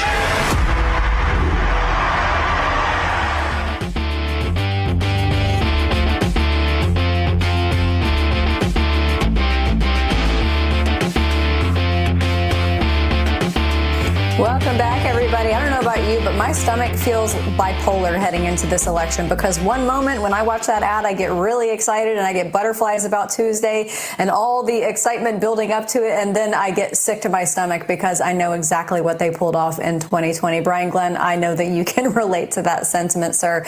I want to get into some of the down ballot races, though, there in Virginia. Obviously, those are important when people go to the polls. You want them to check off that box for Donald Trump, but you want them to also head down the ballot and hit some of those other important races. Can you talk to our audience about what those are?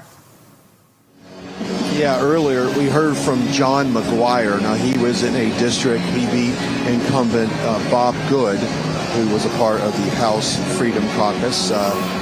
John McGuire was able to edge Bob Good out in a very, very close race. He spoke this afternoon. But the importance of these down ballots, and I've said this just about every opportunity I have, because I feel like the Republican Party, as far as Congress, was not, I would say, a very productive session of Congress. Yes, we got a few things done. We did impeach Alejandro Mayorkas. We got that done, but there's so much more that we could have done. So people may be reluctant to obviously go to the voting box and vote for anybody other than Trump. But I just want to talk about the importance of getting the majority or maintaining the majority in the House. Now, we've got some representatives in California, New York, and some of these they're not MAGA districts. So in all due respect to them, their messaging has to be kind of a mixed. It can't be too MAGA, but it needs to be obviously on the conservative side in order to kind of maintain their with their constituents in their district. So I understand that, but we got to make sure that whether or not you feel like your congressional leader has done his or her job, it is important that we vote for every single Republican up and down that ballot, and let's get the table set. Let's set the Congress. Let's get that majority. A sizable majority would be nice. Let's take the Senate, get the majority there, and without a doubt, let's get President Trump in office. Now, once that is in place, Amanda, here's what's going to happen. I've spoken to several members of Congress, and I've said, what should the number one thing be when we get back in session? It's going to obviously be whether or not who's the speaker. I mean, I know Mike Johnson is steadfast of believing that he is the person to lead Congress. We'll see exactly what that looks like when we get back into session. We'll see what our margin is, who maybe pull some upsets. I do think that Democrats are targeting a few particular House races. I'll get those districts to you probably the next segment. But it's important that we maintain the House and get things done. Now, the ag bill is a big part that I've been told that they're going to focus on. Obviously, the border, getting everything situated and getting the budgeting, getting the committees aligned, getting who's going to head these committees, who's going to chair these committees. Obviously, oversight is a big one. Homeland security will be a pivotal position to fill. And so you've got to get this cabinet set on the presidential side as well. But the importance, Amanda, is if we don't win Congress, if we don't have the majority in Congress, then we can't do these things that President Trump needs to do. Now, if this is going to be enough to scare your voters to make sure they do that, I can assure you that the Democrats will plan on not certifying Trump's election, his victory, his electors, certify the election. They have already said they're not going to do that. Matter of fact, they've already, from what I've been told, House Democrats are already working on impeachment, articles of impeachment for President Trump, getting them drafted up so that when he does win, they're automatically going to file them. This is their game plan. So we have got to do everything we can do to make sure that we maintain the majority when we go back into Congress and in the Senate. I mean, I can't emphasize that enough. Now, also, keep in mind, whoever controls the House has a speaker. They also control the Capitol complex, all of the U.S. Capitol. That means the U.S. Capitol Police. They're in charge of all of that. They look at them as being almost like the landlord of all of that. So as far as the fencing goes, as far as the security goes, they're in charge of that. If you remember, on January the 5th, the insurrection that President Trump had called for, all of the basic, backup for the National Guard and extra Capitol Police. Nancy Pelosi was over the Capitol complex, and she denied all of those requests. So if you think for 1 minute that all of a sudden Democrats are going to work with Republicans on anything, they're not. So when we get back in office, Amanda, we must be as strong as possible and unified as possible to get it done. Or Amanda, we're going to relive the first 2 years of Trump's administration under Paul Ryan, and nothing will get done. So vote, vote, vote. Go all the way down ballot. Absolutely. Do not run your MAGA purity test this time around, folks. If they have an R next to their name, you check off that box, because here's the thing. And this is a re-up of a story that I heard just before they gave Joe Biden the boot and installed Kamala Harris. We were all hearing stories from our insider Democrats who said, because of Joe Biden, because of the polling, because of the way this election looks like it's going, we are now going to focus on the House and the Senate because we do not think that we can win the election. Now, things obviously turned when Kamala Harris got installed, and there was this flash in the pan of excitement for her. But I'm hearing the same story again, Brian Glenn, and you are exactly spot on. If Donald Trump does not have the House and the Senate, he's not going to be able to do anything. If he does not have the House, then Democrats will do everything they can to handicap him. They will gunk him up with ridiculous impeachments. Obviously, they're not going to remove him in the Senate, because I do think Republicans will have I think it's pretty safe that Republicans are going to win back the majority in the Senate. But you're exactly right.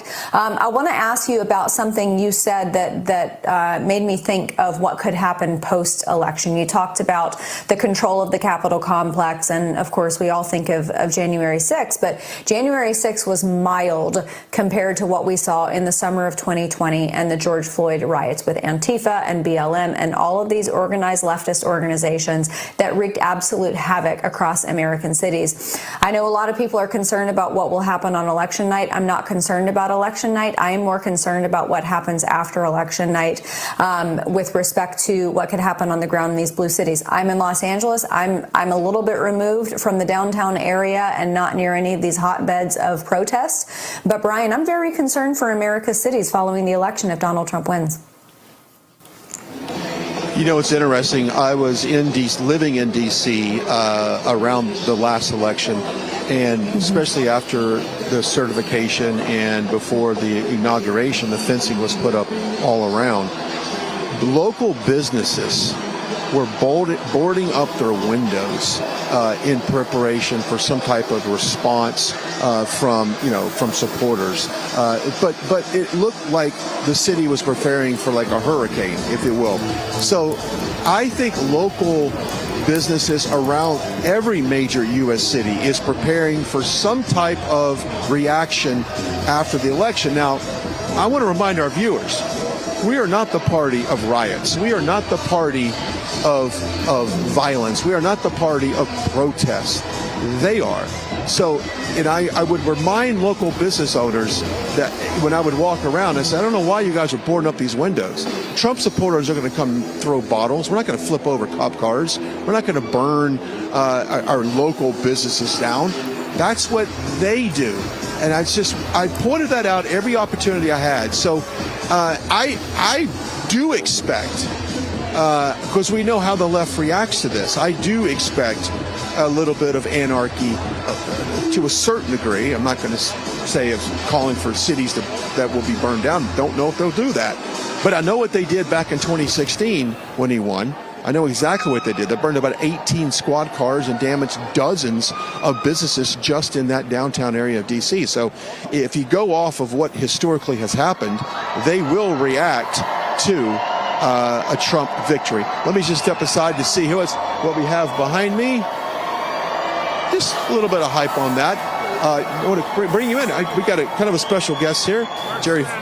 Yeah, Mark Serrano. We're live on there. How you doing? Hi, what's your name? Brian Glenn with Real America's Voice. Jerry Falwell joining us here on the show. Welcome to the show. Good to meet you. What does it mean to be in here in Virginia? President Trump, Youngkin, everybody's coming together to turn this straight red.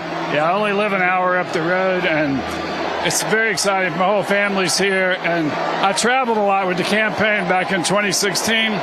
But this is the first time my grandkids have been able to experience something like this. They're all 6 years old or younger, so it's a big day for us. What do you see up in your neck of the woods? I was in Chesapeake for Trump's rally this past summer. Massive turnout for there. Today, this place is packed. Outside, it's even more people. What do you think about the turnout where you live? I have the same feeling about this election that I had in 2016. The enthusiasm is palpable. And I think he's in play in Virginia. I really do. It's going to be close, but I'm that optimistic. We'll see. Let's talk about faith. Where does faith fall into all of this? Well, I think most evangelicals, the press think they vote the way they do because of their faith. It just so happens they're average Americans like all the other Trump supporters. So that's my opinion about what motivates them to vote. And it's because they're in the same spot that the average American is. They're not part of the elite class.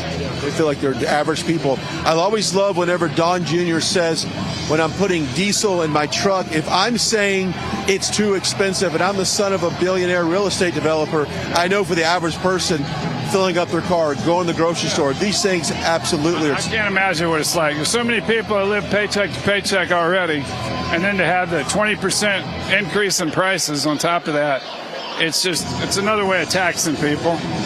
Let's talk about world peace. We talk about no new foreign wars under President Trump. That is the opposite of what has traditionally happened in this country, whether it was under a Republican president or a Democrat president. How important is world peace right now? Because President Trump often says we are on the edge of a World War III. Yeah, I think the behavior of the Biden and Harris administration has been almost to invite countries that are our enemies to take aggressive action, maybe not so much against us, but against our allies. And I think it's just they're putting off all those signals, the wrong signals. And I think Trump would be just the opposite. I think they respect him. They're scared of him, I think. But that's why, not just one of the many reasons why this election is so important. So important. Of course, the border and the economy still remain the top two issues. Let's talk about the border real quickly. Where you live in Virginia, what do you see the impacts of an open border? I know if you go to some of these bigger cities, Washington, D.C., maybe down to Atlanta, even up to New York, Philadelphia, you do see the effects of an open border. The effects of it? How does it affect this area? Well, I mean, it's been going on for so long, and there's even in an area like rural Virginia, there are a lot of illegal workers, and you know, it's not like it is in big cities and border states. But part of me wonders why they're flying illegal aliens in from other countries, and why they're taking them to certain cities. It's almost like they know certain cities and states are going to go blue, and so they want the population of those places to go up as much as possible. Whether the aliens can vote or not, it still increases the number of electoral votes in Illinois and New York and California. I think that's what they're doing. I haven't thought about the electoral count. I know in Texas they've got about 1.3 million new registered voters. A lot of them have been linked to foreign immigration. So if they're able to get them a Social Security card, you get them registered to vote without even proof of ID, you're flooding a red state. That's scary. That's scary, yeah. And I don't think they could help how many went into Texas, but I'm sure they don't want Texas to get more electoral votes. But if they're registering to vote, that kind of defeats the purpose, you know. That is true. We're live here on the ground waiting for President Trump. We're talking about the surge in Virginia, and I feel like you have a good pulse. So where you live, you're pretty positive that the turnout to vote is going to be good on Tuesday. 80% Trump, and this is part of the state. And it's almost every state's like that. You got the big cities that are blue, the rest of the state that's red, and that's where real America lives. And you know, living in a big city is not what I consider to be a great. Feel safe in a big city. I mean, a lot. I love that country out, you know, a farm, but I think that living in a city, Thomas Jefferson even said it destroys men's souls. Now, I don't know exactly what he meant by that, but I think if all you see every day is concrete and just urban, you know, crowded areas, I think it kind of taints your view of the country. Do you think, as a society, I talked about this earlier with a friend, actually it was our driver the other night coming to the airport, America has changed so much. We're not, our country, from a cultural standpoint, we have absolutely removed God, faith, trust out the window. Even the guy was talking about back in his day, a young person that wanted to go out and rob somebody or loot a store would never attack an elderly person. They would never attack, you know, even kids. Now they seem to target the weakest in society. Yeah, and Jesus said, "Whatever you do to the least of these, you've done it to me." And it's just it's a sad commentary on our society, I think. I think it is too. That was an interesting point. He said even the criminals in the big cities would not attack an elderly person. They even had standards back then, or kids, and now that's not the fake. If people want to follow you on social media or things you're engaged with, anything you want to talk about? You know, Instagram is the main thing I do. It's just at Jerry Falwell Jr. And my wife does most of that. So you've got somebody working that for you. Yes. Well, thank you for your time over here. Thank you so much. Be careful stepping out. Amanda, you never know who you're going to find on the rises here. Jerry Falwell Jr. joining us on the pre-show here, talking a little bit about the cultural war. And Amanda, you're in Los Angeles, and I know that you see it. All you have to do is drive up and down Santa Monica Boulevard or Pico Avenue or even Sunset Boulevard or any of them. You see the decay of our society, the people that are now living on the streets. You see the people walking like zombies from the effects of an addicted drug. Those are the society effects. But then you also see, Amanda, and I want you to weigh on this if you could, the amount of small businesses that are now closed. They now have a closed sign, for lease sign. They're boarded up. They got the garage doors shut on them. They never opened up past the summer of love in 2020 or even COVID, if they were lucky to get out of that. So it's just this nation right now is not the country. Not only did we have 4 years ago, this is not near the country we had 30 years ago. Absolutely not. And, you know, I told this story on air, I think, when we were doing coverage last week, and you might have even been on air with me. But my dry cleaner in Burbank immigrated here from Iran 17 years ago. He came here, he started a business, his dry cleaning business was doing very well, obviously under the Trump years. But this kind of gets on the government bureaucracy side of things, because he had a green curb that he paid the city every year a fee so that his business, so that his customers could use this 10-minute parking on against the green curb at his storefront or at his street front business. And he said that sometime earlier this year, someone came and parked their car and literally just parked for a while, for hours. And so he said, you know, I see the crime happening here in Burbank. I knew that there probably wasn't anything that they were going to do about it, because if they're not going to do anything about burglarizing businesses, they're certainly not going to do anything about a car parked over the 10-minute limit. But he called Burbank PD just out of curiosity, and they said, sorry, we're not going to do anything. They gave him some excuse like we're understaffed.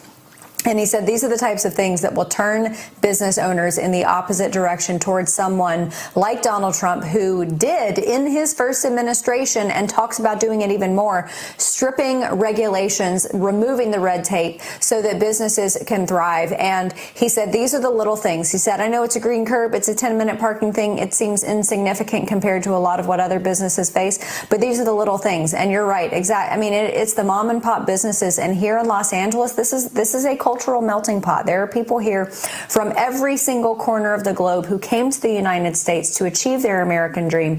You know, it's the dry cleaner from Iran. It's the corner market from Pakistan. It doesn't matter who it is or where they are from. They came here to achieve something, and they are seeing it slip through their fingers under Democrat policies. And you're exactly right. Democrat policies of today are vastly different from what they were 30 years ago. Brian, I want to ask you, actually, I think we're going to have to take a break, but we do want to thank the Association for Mature American Citizens, AMAC, for sponsoring this broadcast along with others. So we're going to take a commercial break, and we'll be back on the other side. Hey folks, I'm John Rich. Just as wokeness and censorship have subverted the music industry, they've also crushed free expression on social media. Censors have suspended social media users, canceled entire news channels, obliterated online discussion platforms, and even banished a sitting American president from big tech platforms. Well, I'm here to say there's a place for you. A place where patriots can speak freely without fearing some unknown, unseen speech enforcer that wants to shut you down. That place is called Truth Social, a free speech social media platform that hosts breaking news, TV streaming channels, and powerful commentary on all the issues facing our great nation. Break free of big tech and make your voice heard. Join me on an uncancelable platform where I like to debut my songs, and where you can read exclusive commentary from our 45th president, Donald J. Trump. I'll see you on Truth Social, where freedom lives. Have you put off exploring your Medicare options because it's so confusing? Or maybe you've tried finding the right plan, but keep finding yourself at a dead end. Navigating the Medicare maze can be complicated. That's why it helps to have a trusted partner on your Medicare journey, one who can keep you from making a wrong turn. That's where AMAC comes in. From Medicare Advantage and Medicare supplement plans to prescription drug plans and everything in between, let AMAC's Medicare Advisory Service help to lead you to the plan that's right for you. And their customer care, it's the gold standard. Call now to request your free 2024 Medicare Guide. It's filled with useful information about coverage options, enrollment deadlines, and more. For years, AMAC's Medicare Advisory Service has proudly helped thousands of older Americans with their Medicare needs and obstacles, providing reliable guidance and wide selection of plan options. You could say we're amazing. Still stuck in the Medicare maze? Call AMAC today for your free guide and find your way to the Medicare plan you've been looking for.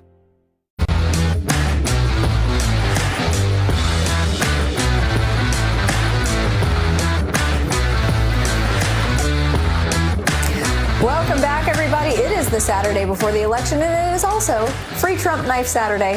So freetrumpknife.com is handing out limited edition collectible knives today in honor of today's rally. And we are giving away 250 collectible knives. Just cover the cost of shipping for $10. So add this patriotic knife to your collection and keep America great with this collectible piece. We are spreading Trump's reach and support through this limited time promotion. So give it as a gift. Keep it for yourself. As time passes, more and more Trump-related memorabilia could surge in value. They will run out, so act fast. Head on over to freetrumpknife.com to claim yours today. Support today's Real America's Voice coverage by supporting freetrumpknife.com. All right, I want to bring back in Brian Glenn. He is there on the ground in Salem, Virginia. And Brian, I just saw over on social media a press conference taking place in Minnesota, Somali Democrats endorsing President Trump. And there are a lot of people out there who say, well, that seems weird because you have, these Somali congresswomen who are obviously very Democrat. But listen, when Donald Trump came down that escalator and in 2016 during his campaign, he was talking about this becoming the big tent party, and he meant it.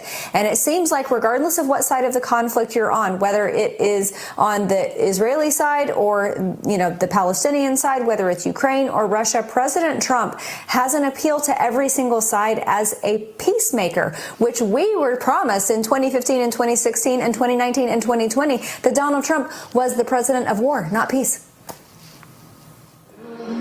Amanda, you must have a transmitter installed in my brain. I was just going to talk about the conversation I had with an Uber driver in Las Vegas the other morning, and he picked us up. He had an accent. I always ask where you're from. He told me. He asked why we were in town, and I said, we cover President Trump. He should be our next president of the United States. And he basically just went down the laundry list of reasons why everyone should vote for President Trump. This guy was 81 years old, was driving a taxi. He said he had been in this country for about 20 years, and he loved President Trump. He said President Trump is the only person that can stop this war. Stopping this war doesn't mean continuing to send billions over to Ukraine to fight this war.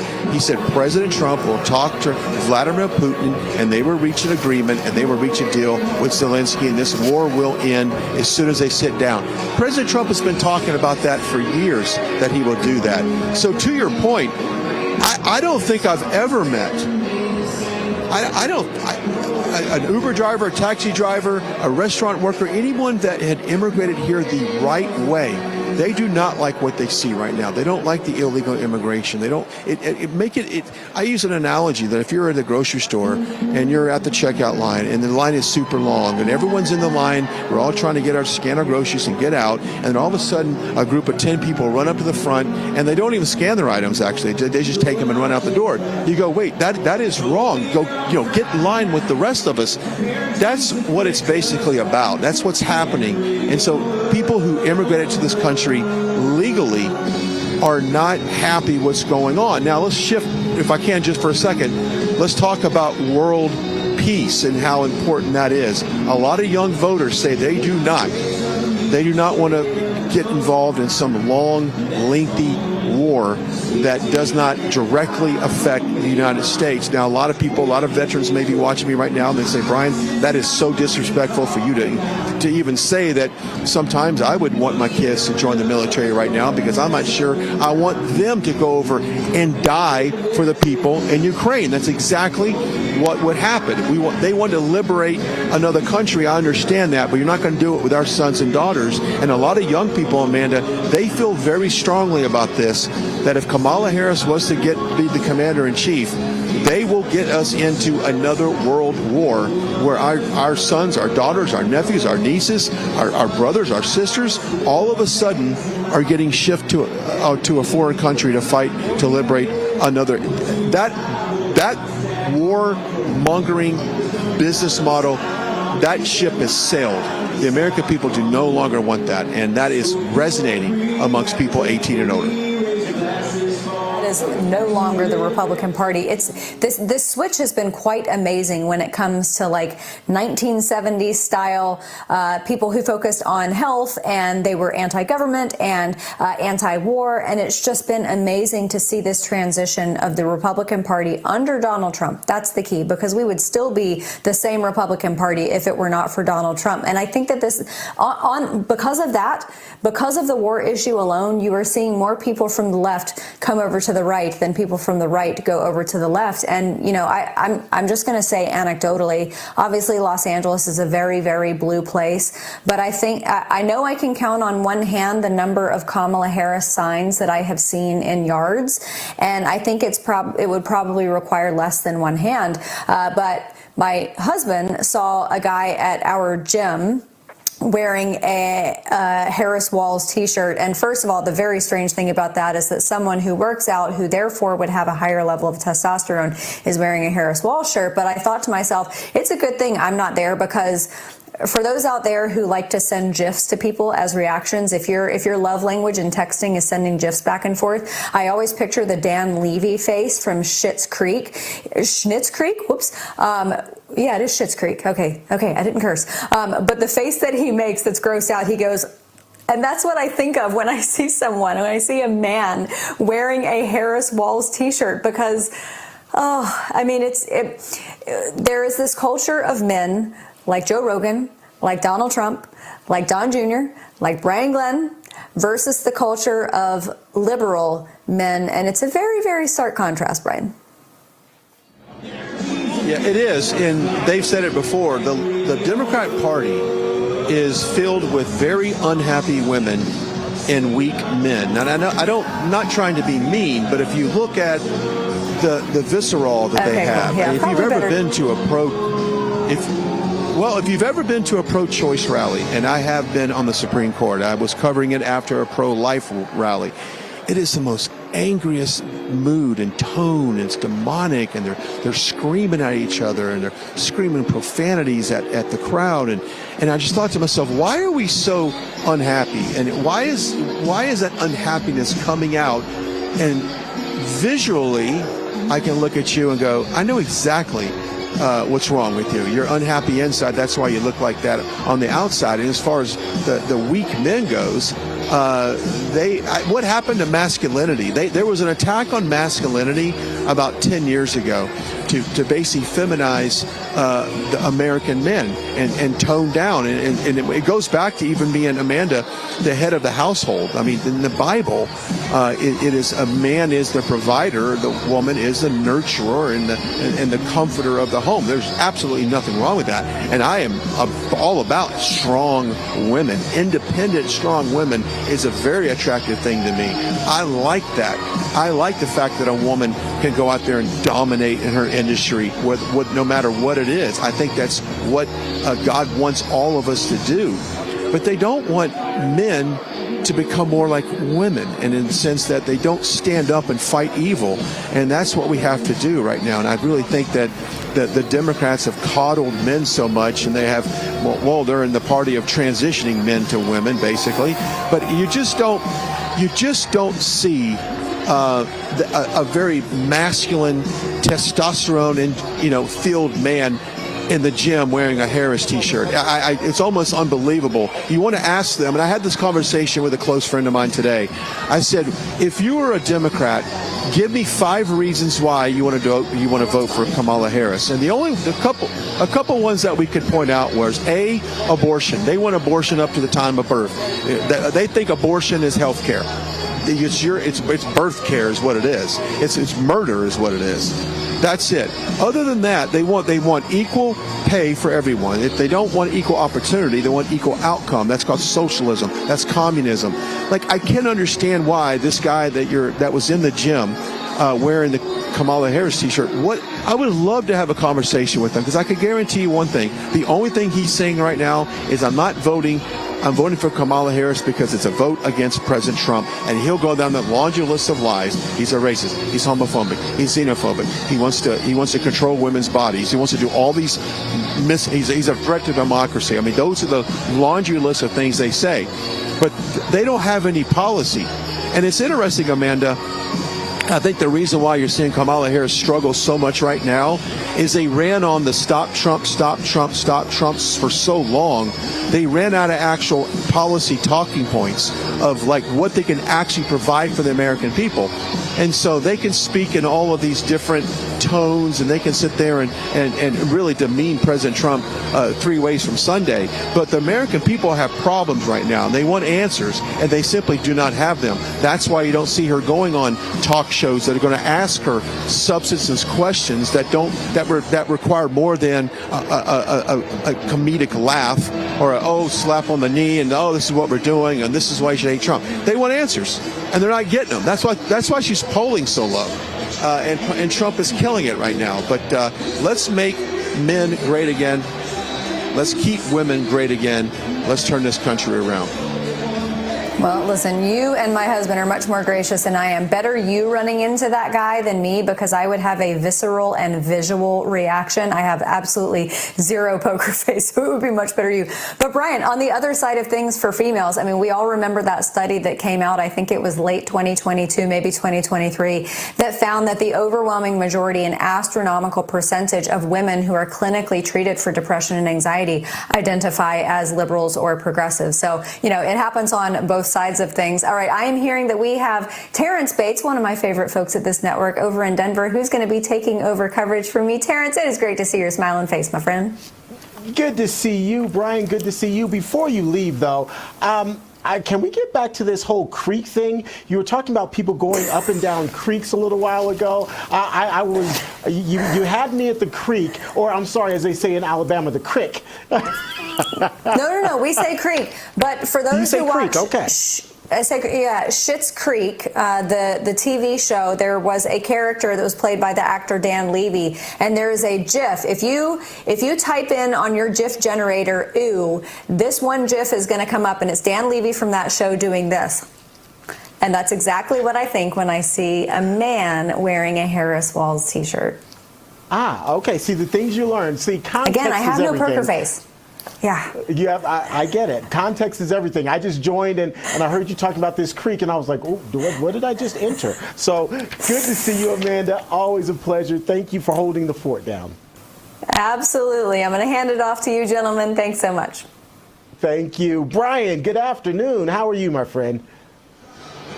T. Bates, I am excellent. I'm in Salem, Virginia right now, waiting for President Trump.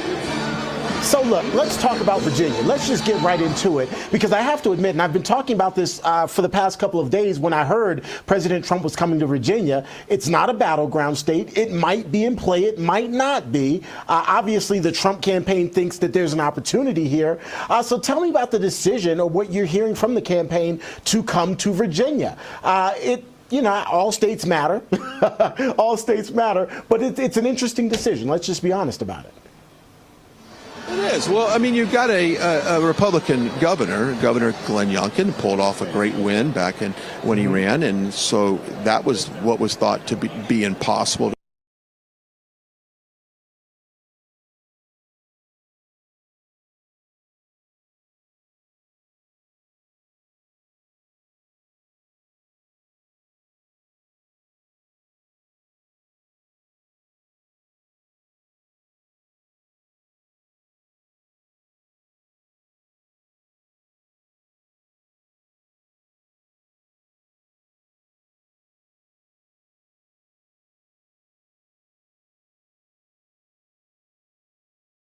People right outside the Roanoke area. Now, Roanoke, from what I understand, in this immediate area is fairly liberal. So, but when you get out these other counties amongst the Commonwealth of Virginia, it does get very much conservative and red. But hey, Terrence, why not at this point in the game? We got, 3 days left? Stop in Virginia. If we pull up an upset here and we are able to take Virginia, that just makes this pathway to the White House a little easier. And if we take New Mexico, why not? I mean, we've got a campaign there, and I think he's campaigning hard in North Carolina to secure that up. And of course, I think Georgia's looking good. The only state that I'm just right now, Terrence, just kind of scratching my head out is the Michigan. I feel good about Wisconsin and Pennsylvania. If we can pull off the Michigan or Pennsylvania, I think we're good. Arizona, I feel good about. I feel good about Arizona as well. And then Gruber, David Zier said he felt good about New York, and Elise Stefanik feels good about New York. Now that would be amazing. And if you look at, perhaps if you can't take the state, if you get New Yorkers, and I think what we saw at Madison Square Garden is a great example of that. If you up your percentage of people in a big city like New York, that helps you on the overall popular vote as well. So why not? I want to win the Electoral College, and I want to win the popular vote. I think it's possible.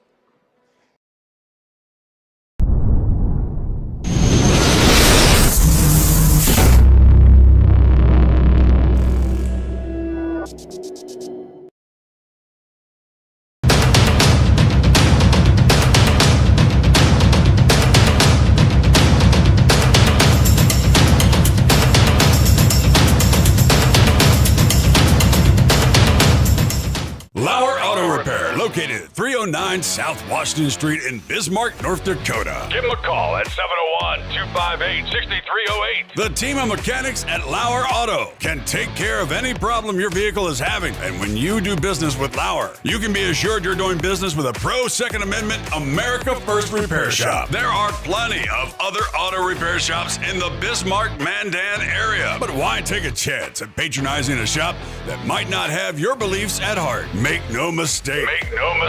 Lauer Auto is your pro Second Amendment repair shop. When you talk to the guys at Lauer Auto, don't forget to tell them that you heard they are a sponsor of Guns and the 701 and that you appreciate their support of our pro Second Amendment, pro North Dakota live stream and podcast. That's Lauer Auto Repair, 701-258-6308.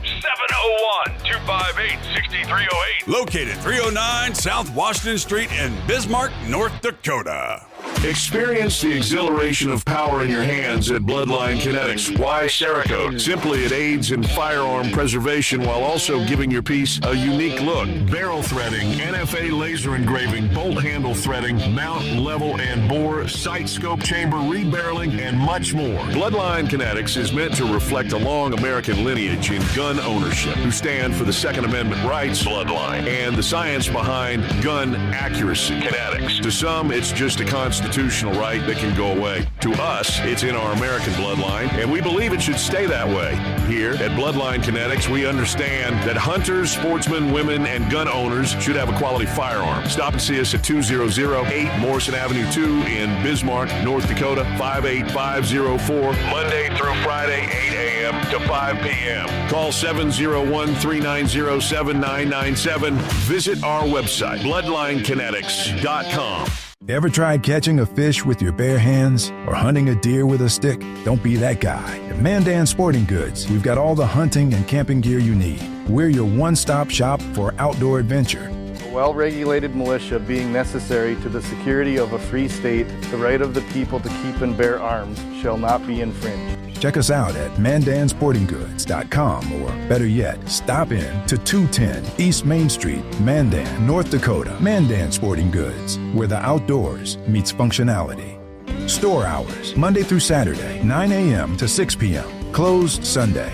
Take up arms at Mandan Sporting Goods. Your adventure starts here. Looking for the best gun gear for every and any situation? Little Angry Man Arms LLC has you covered. Top-notch guns from top-name brands like Winchester, Glock, Sig Sauer, and Ruger to essential extras from Magpul, Streamlight, Hollow, Sun Optics, and more. Little Angry Man Arms LLC have everything to make your shooting adventures a success. Visit littleangrymanarms.com today and gear up for your next big hunt, competition, or home defense. Don't miss out on our exclusive deals. Little Angry Man Arms LLC, based in Trail City, South Dakota, your ultimate hunting partner.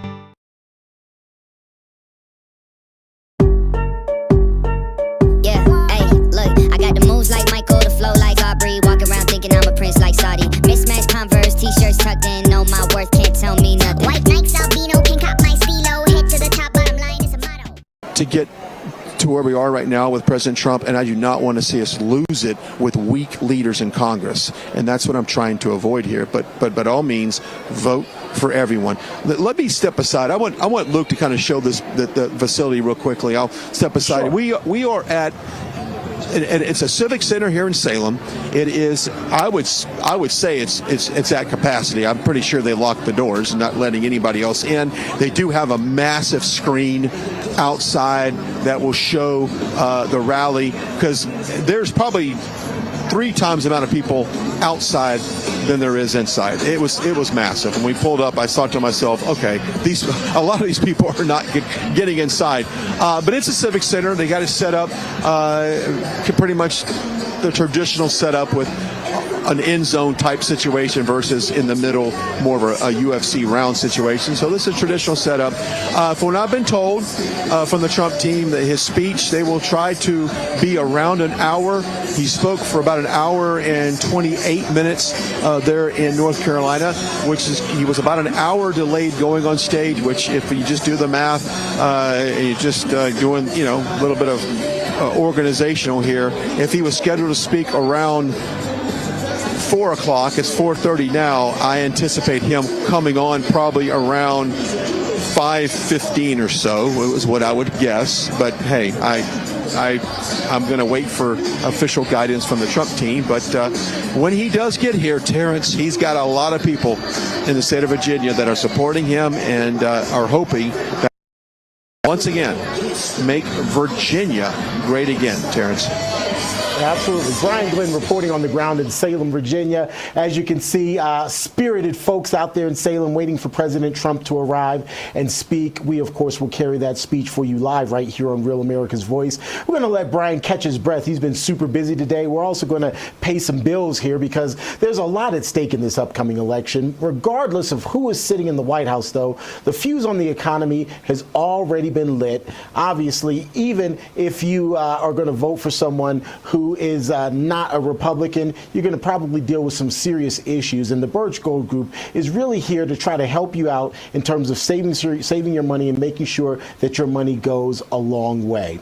You can always get more information about investing in gold simply by texting the word America to the number 989898. Again, that's texting the word America to the number 989898. You can get all the information you need from the Birch Gold Group simply by doing that, and they will really help you diversify your savings. It's something you may want to consider.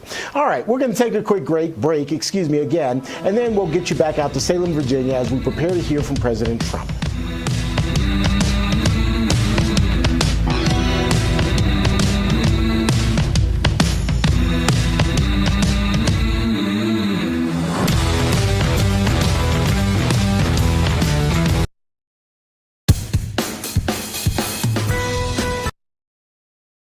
I'm from the Athlete's Foot Foundation.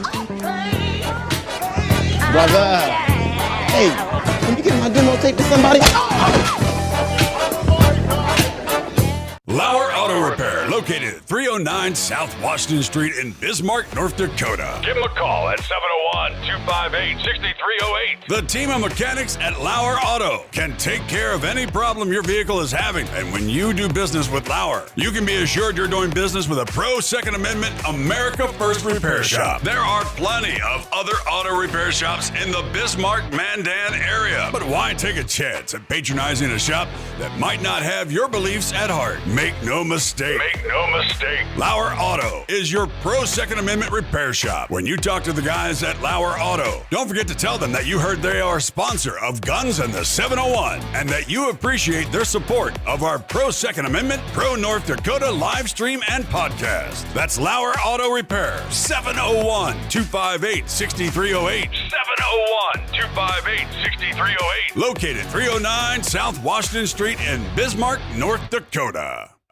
Experience the exhilaration of power in your hands at Bloodline Kinetics. Why Cerakote? Simply, it aids in firearm preservation while also giving your piece a unique look. Barrel threading, NFA laser engraving, bolt handle threading, mount, level, and bore, sight scope chamber, rebarreling, and much more. Bloodline Kinetics is meant to reflect a long American lineage in gun ownership, who stand for the Second Amendment rights, Bloodline, and the science behind gun accuracy, Kinetics. To some, it's just a constitutional right that can go away. To us, it's in our American bloodline, and we believe it should stay that way. Here at Bloodline Kinetics, we understand that hunters, sportsmen, women, and gun owners should have a quality firearm. Stop and see us at 2008 Morrison Avenue 2 in Bismarck, North Dakota, 58504, Monday through Friday, 8 a.m. to 5 p.m. Call 701-390-7997. Visit our website, bloodlinekinetics.com.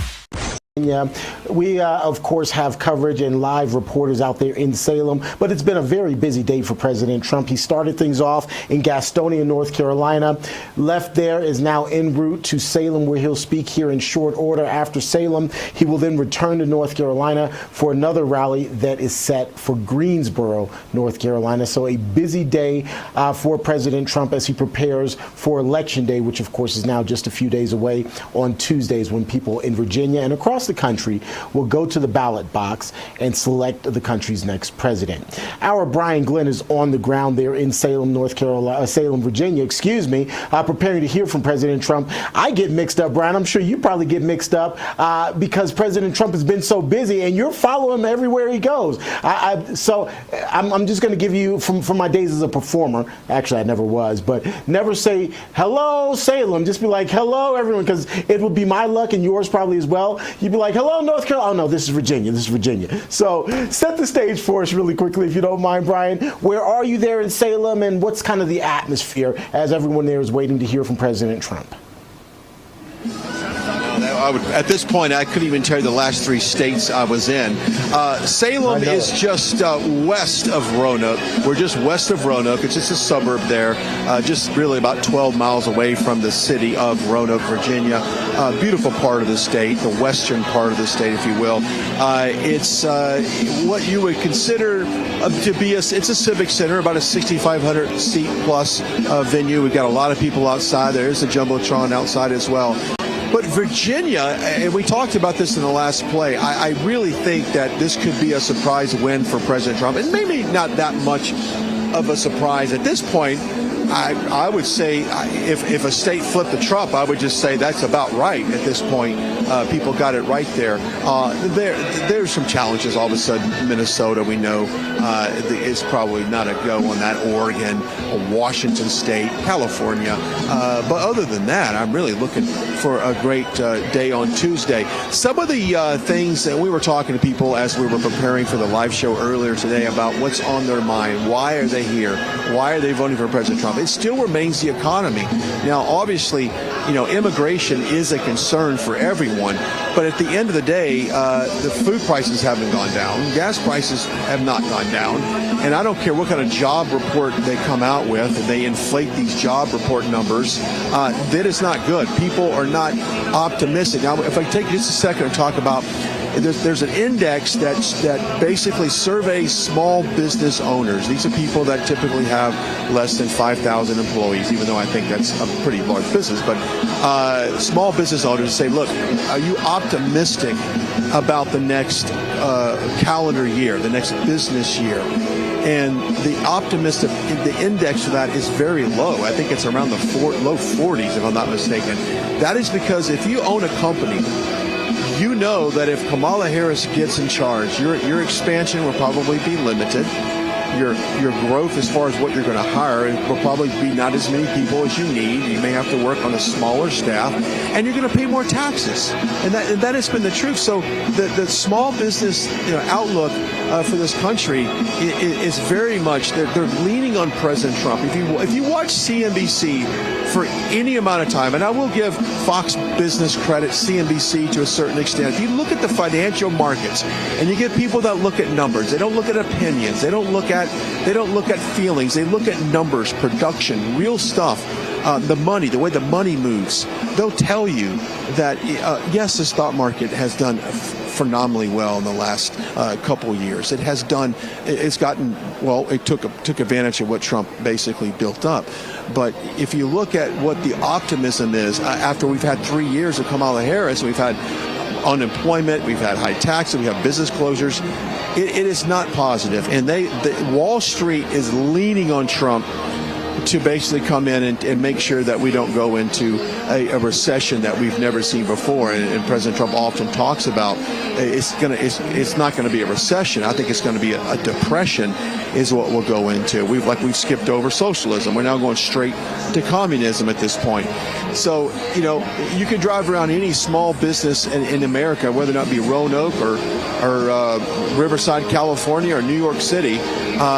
They are very cautious right now going into this next year. They don't know what to expect. They don't know about the growth. They don't know about the taxes. There's a lot of tax code. And I want to, if I can touch on that just for a second, whoever controls the House in January of next year writes the tax codes. So right now, the Trump tax code is set to expire January 2025. So if Democrats get in office, despite what Kamala Harris will tell you on her ads, she is not going to lower taxes for the middle class. She is not going to lower taxes for the ones that should pay their fair share. I don't know what percentage or what number is not high enough for them. It's not high enough. They'll go as high as the American people will tolerate it. But that's what's so important that we look into next year, here, Terrence. And if you own a small business, if you own any company at all, you are not pulling for Kamala Harris to win this election. That is a fact. So maybe small businesses of America will rise up and save us at the ballot box come Tuesday. And we know that President Trump can talk to those small business owners in a very nuanced way, not a general way. He can really talk about some of the nuances of owning a small business and of doing business in this country and bring them, hopefully, a little bit of relief. I'm curious, Brian, if you've seen any lawmakers there who are coming not just to support Trump, but also hoping to speak on the stage. The one person that comes to my mind is Hung Cao. He is a Republican running for Congress there in Virginia, in Northern Virginia. He's in a tight congressional race. Are you expecting people like him to maybe take the stage in advance of President Trump today, trying to get on his coattail, let's just be honest, and ride that wave into office? Yeah, well, he actually did speak a little earlier. Their pre-show started fairly early, but he did speak, and he got an amazing reception from people here. They love him. John McGuire took a seat away from Bob Good in the primary earlier this year, so that seat is going to flip to McGuire, given that he wins the general election, which I think he will. So we've got Glenn Youngkin spoke, obviously a fan favorite here as well. But I think if we can continue to kind of get that down ballot, that like you said, the coattails of this MAGA movement, I think that some of these down ballot races, not just here in Virginia, but all over the country, look pretty good. If you look at Texas, just for a second, we can talk about Ted Cruz and Colin Allred. If you look on social media, they'll make you think that race is neck and neck. It's not. Senator Cruz will win that maybe by double digits, I predict. But you do have some other races down in Florida, even a few that are very highly contested. So I'm going to say it until I'm blue in the face. Get out and vote down ballot. We got to keep the House. Can you imagine, Terrence, if we've got Trump in office, we got the House and the Senate, and the movement behind these people right here? These people are fired up for change, real change. If they do that, I think we have a chance. All right, let's see what we can. I'm not sure what we're cheering about. Just a hype guy coming up, getting the crowd fired up. Just going to recheck the calendar here. He was set to speak at around 4 o'clock. It's now 4:42, so they're probably getting a little antsy. They've been in line for a while, and imagine they're ready to get this thing going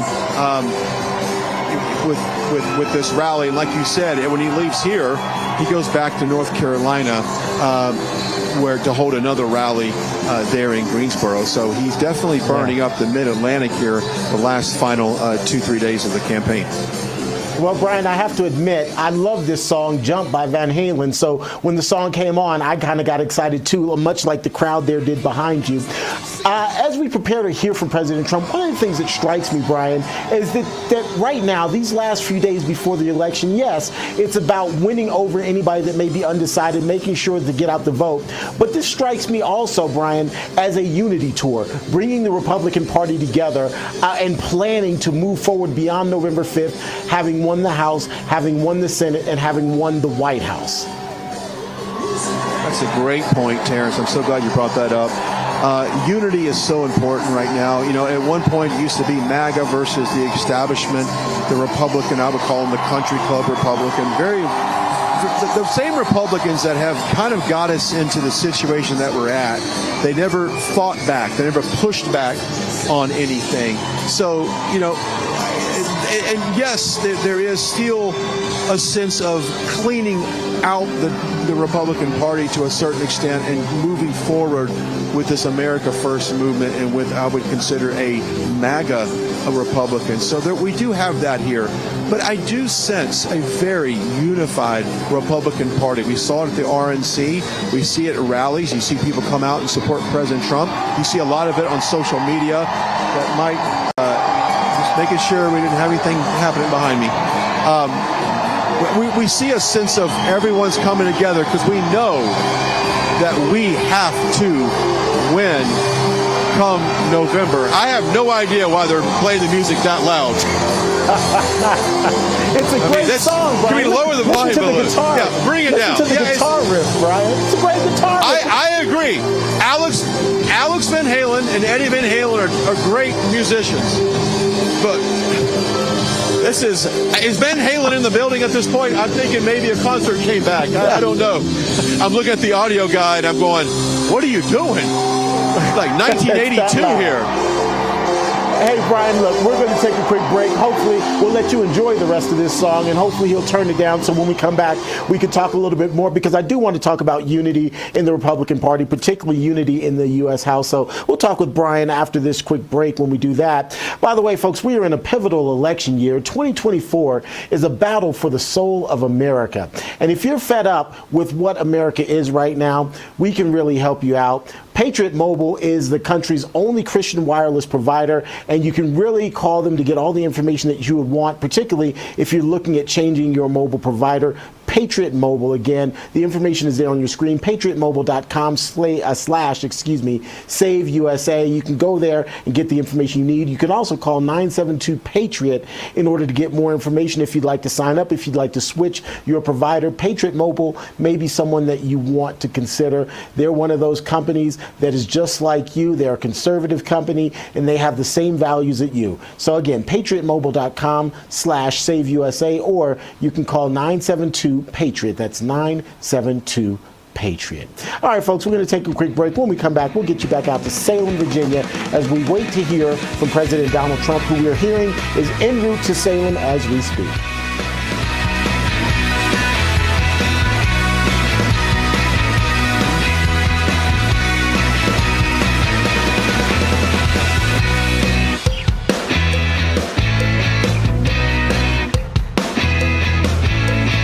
In the wake of the attempted assassination of former President Donald Trump, a powerful message has emerged. Fight and unite.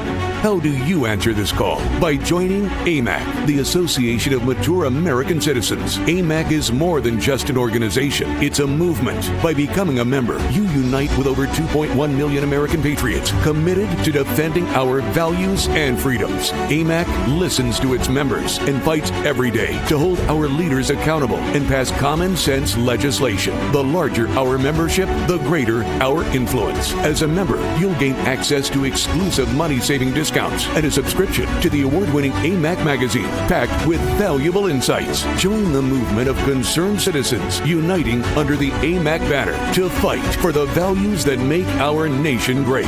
Visit AMAC today to learn more and become a part of something bigger.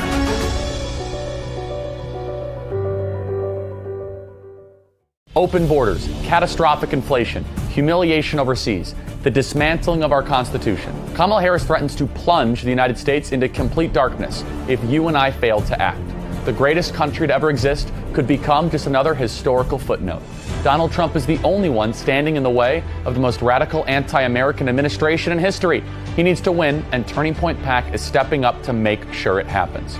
We're deploying thousands of trained ballot chasers in swing states like Georgia, Arizona, and Wisconsin. But we need your help to secure victory. President Trump fell just 42,000 ballots shy of winning in 2020, and your donation could be the very difference between victory and defeat. Play your part in this historic election, support President Trump, and save America by donating to Turning Point PAC. Go to tprav.com and make a gift of any amount and receive a copy of my new book, Right Wing Revolution, for free. Go to tprav.com right now to make your gift and receive a copy of my newest book. That's tprav.com. Thank you.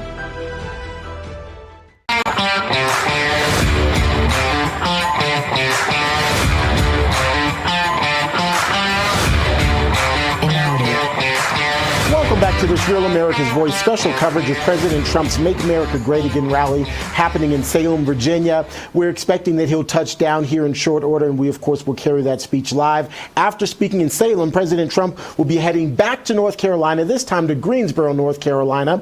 That's where our Ben Berkholm is right now, preparing for President Trump's arrival there. It has been a busy day for President Trump, Ben, there in North Carolina. He spoke earlier in North Carolina, headed to Virginia, and then coming back your way to Greensboro. Yeah, well, there's no question about it. President Trump has more energy than anybody I know in politics. We're here at the Greensboro Convention Center. I just want to show you, you've got the lines coming in. You can see back in the distance, the lines wrap around and around and around. There's, I don't know, thousands of people out that way. If you turn the camera, we'll turn over to the Coliseum, just how long the line goes up to the building, all the way up there to the Coliseum. So going to be a great attendance here as well. And as people are walking up, I just want to ask you guys a question as we bring this back around. Raise your hand if this is your first Trump rally. I want to see hands. First Trump rally, raise your hands. First ones, raise your hands if it's your first Trump rally. First rally, amazing. So this is what we're seeing. Now, how many of you guys have voted? Voted. Okay, all right, everyone here, how many are you going to vote? Okay, we got one. So most of you have already voted. When they're 18. Now, these young kids over here, when they're 18, they said they're not Democrats, so they don't vote early. But God bless you guys. Hey, what if you voted for Kamala? Does it still count? Hey, it counts. It counts. Yeah, but you might be in the wrong rally. That's all I'm saying. But if you love Jesus, you're at the right one. I'm sorry. I have to vote on election day. All right, she has to vote on. Hey, God bless you. As long as you vote, that's the main thing. So they're pumped out here, Terrence. We're going to be inside there. President Trump. I can't believe it. I know Brian, you and I travel around. You travel more than I do. And I'm exhausted. I look at what President Trump does, and it's superhuman to me. I really don't understand it. But they're pumped to be out here. We're starting to line up. They're going in. We're going to be live at 7:30 is the plan. That's what time President Trump is expected to speak, and we will go from there. All right, Ben Berkholm reporting on the ground there in Greensboro, North Carolina. It is President Trump's next stop, but first, he's going to be in Virginia, Salem, Virginia, and we've got our Brian Glenn on the ground there in Salem, Virginia. Let's see if we can't check back in with him to get a quick look at how things are shaping up there. We're hearing President Trump running behind a little bit, but then again, he's the president. He shows up when he wants to show up, and he was scheduled to speak about 4 o'clock local time. It's a little bit after that, but we're hearing that President Trump is en route and should be arriving shortly. Do we have, okay, we don't have Brian there, but I can tell you that things are really starting to fill up. President Trump at the Salem Civic Center, we're hearing it's about 6,000 people or so, that facility holds about 6,000 people and is jam-packed. Brian also tells us that there are people outside that facility and they've put up some big screens outside, so we shall see. Ben is still there in Greensboro, so let's go back to Ben here really quickly to wrap things up. I know you're short on time, Ben, but obviously it seems like there's a lot of excitement there in Greensboro. Put into perspective for us just how important North Carolina is. Yes, we've heard it's a swing state. We've heard it's critical. But what you're hearing from the folks there on the ground, how important is North Carolina to winning the White House? Well, they talk about the blue wall up in Minnesota, Michigan, and Pennsylvania for the Democrats. North Carolina is really the red wall. If you don't get, it's really North Carolina and Georgia. Those are really the pivotal states. It used to be Arizona. It was kind of that lower southern states that were really expected for Republicans. And since 2020, 2022, we've seen some erosion of that. And, you know, from my experience, from what I've seen, mainly led by election fraud, but also there's, you know, you've got some movement, some political movement. So this is really the state.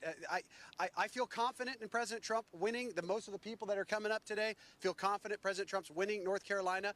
It's one of those nice ones where you hopefully don't have to spend too much time. But one of the good signs was when Kamala Harris pulled out, I think it was around $2 million from ad campaigns here, showing that I don't think she plans to win North Carolina. But it's a must win for President Trump. All right, Ben Berkholm, we appreciate it. Thanks so much for your coverage. And Ben, we're going to be spending much of the evening together, so get some rest, my friend. I'll see you here in just a little bit.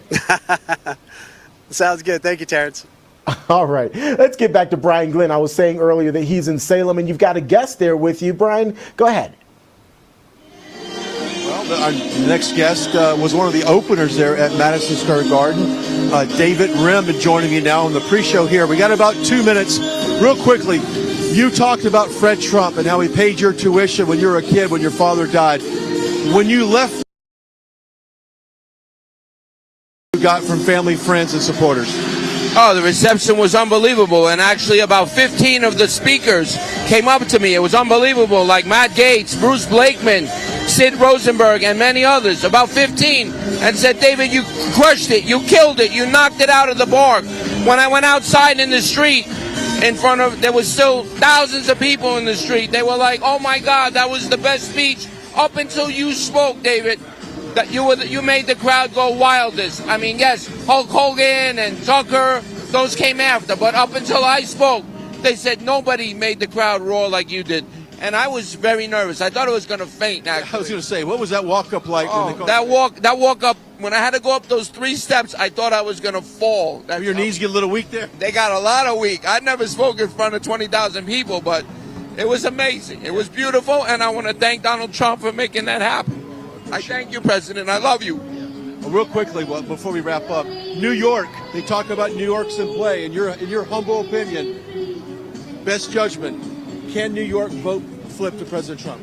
Absolutely. It's doable. I don't say it's a guarantee, but it's doable. But where is a guarantee is Pennsylvania. He's going to win the Commonwealth of Pennsylvania, and it's all over. And it's my humble prediction, he's going to get the Electoral College votes, but the popular vote, 57-43, and I would say 70-30, but they're cheating. What was the voting experience like when you went to the polls? Were there lines, a lot of people? Walk me through that real quickly. What was it like in New York City voting? Yeah, there was a lot of lines, long lines. It seems to be going, the process seemed to be going smoothly, though. Other places I saw they're burning ballots. They're telling people the machines are closed. They're closed early. But in New York so far, I haven't seen that. David, thank you so much for joining us. Appreciate it. Thank you, Mr. Thank you, sir. Terrence, we love you too. Real voice here. Real news, not fake news. No fake news. Be nice now. I'm wearing my sanitation department. This is my uniform because I'm garbage. I was told I'm garbage. But just because I pick up garbage every day for a living, that puts my daughter in Harvard, pays for her tuition. So don't call me garbage. That's not nice. Terrence. Authentic. That's real right there. That's real. Brian, I think you're getting dinner too. This is a good segment for you. Getting dinner, you got an emotional interview. You're winning right now. All right, Brian, we're going to let you take a... Go ahead. We can just get Trump on stage, we're winning. Get him on stage, we're winning. Absolutely. Fair enough. Look, Brian, take a quick break. We'll get back to you here in just a little bit. By the way, folks, it is Free Trump Knife Saturday, everyone. FreeTrumpKnife.com is handing out limited edition collectible knives today. All right, everybody. Hey, hope you've been enjoying our coverage here. We've been doing a little test on our equipment, essentially, so we can broadcast live on Tuesday from Kelly Armstrong's headquarters up there in Bismarck, North Dakota. We want to see how long we go. Looks like we got that up and running. We're going to tune out right now. Hope you enjoyed it. We might come on a little bit later. We shall see. But this was more of a test, and I appreciate everybody tuning in. We actually had pretty good numbers watching them. So, everybody, again, thank you very much for joining us. Hope you enjoyed the coverage, and we will chat soon. Thank you very much. Keep your powder dry. This is it. This is the big election we all got going on, and this could be the end, or it could be the beginning. Anyway. Have a great weekend. Go out and vote. I can't say it enough. Get out there and do it. And let's put President Trump back in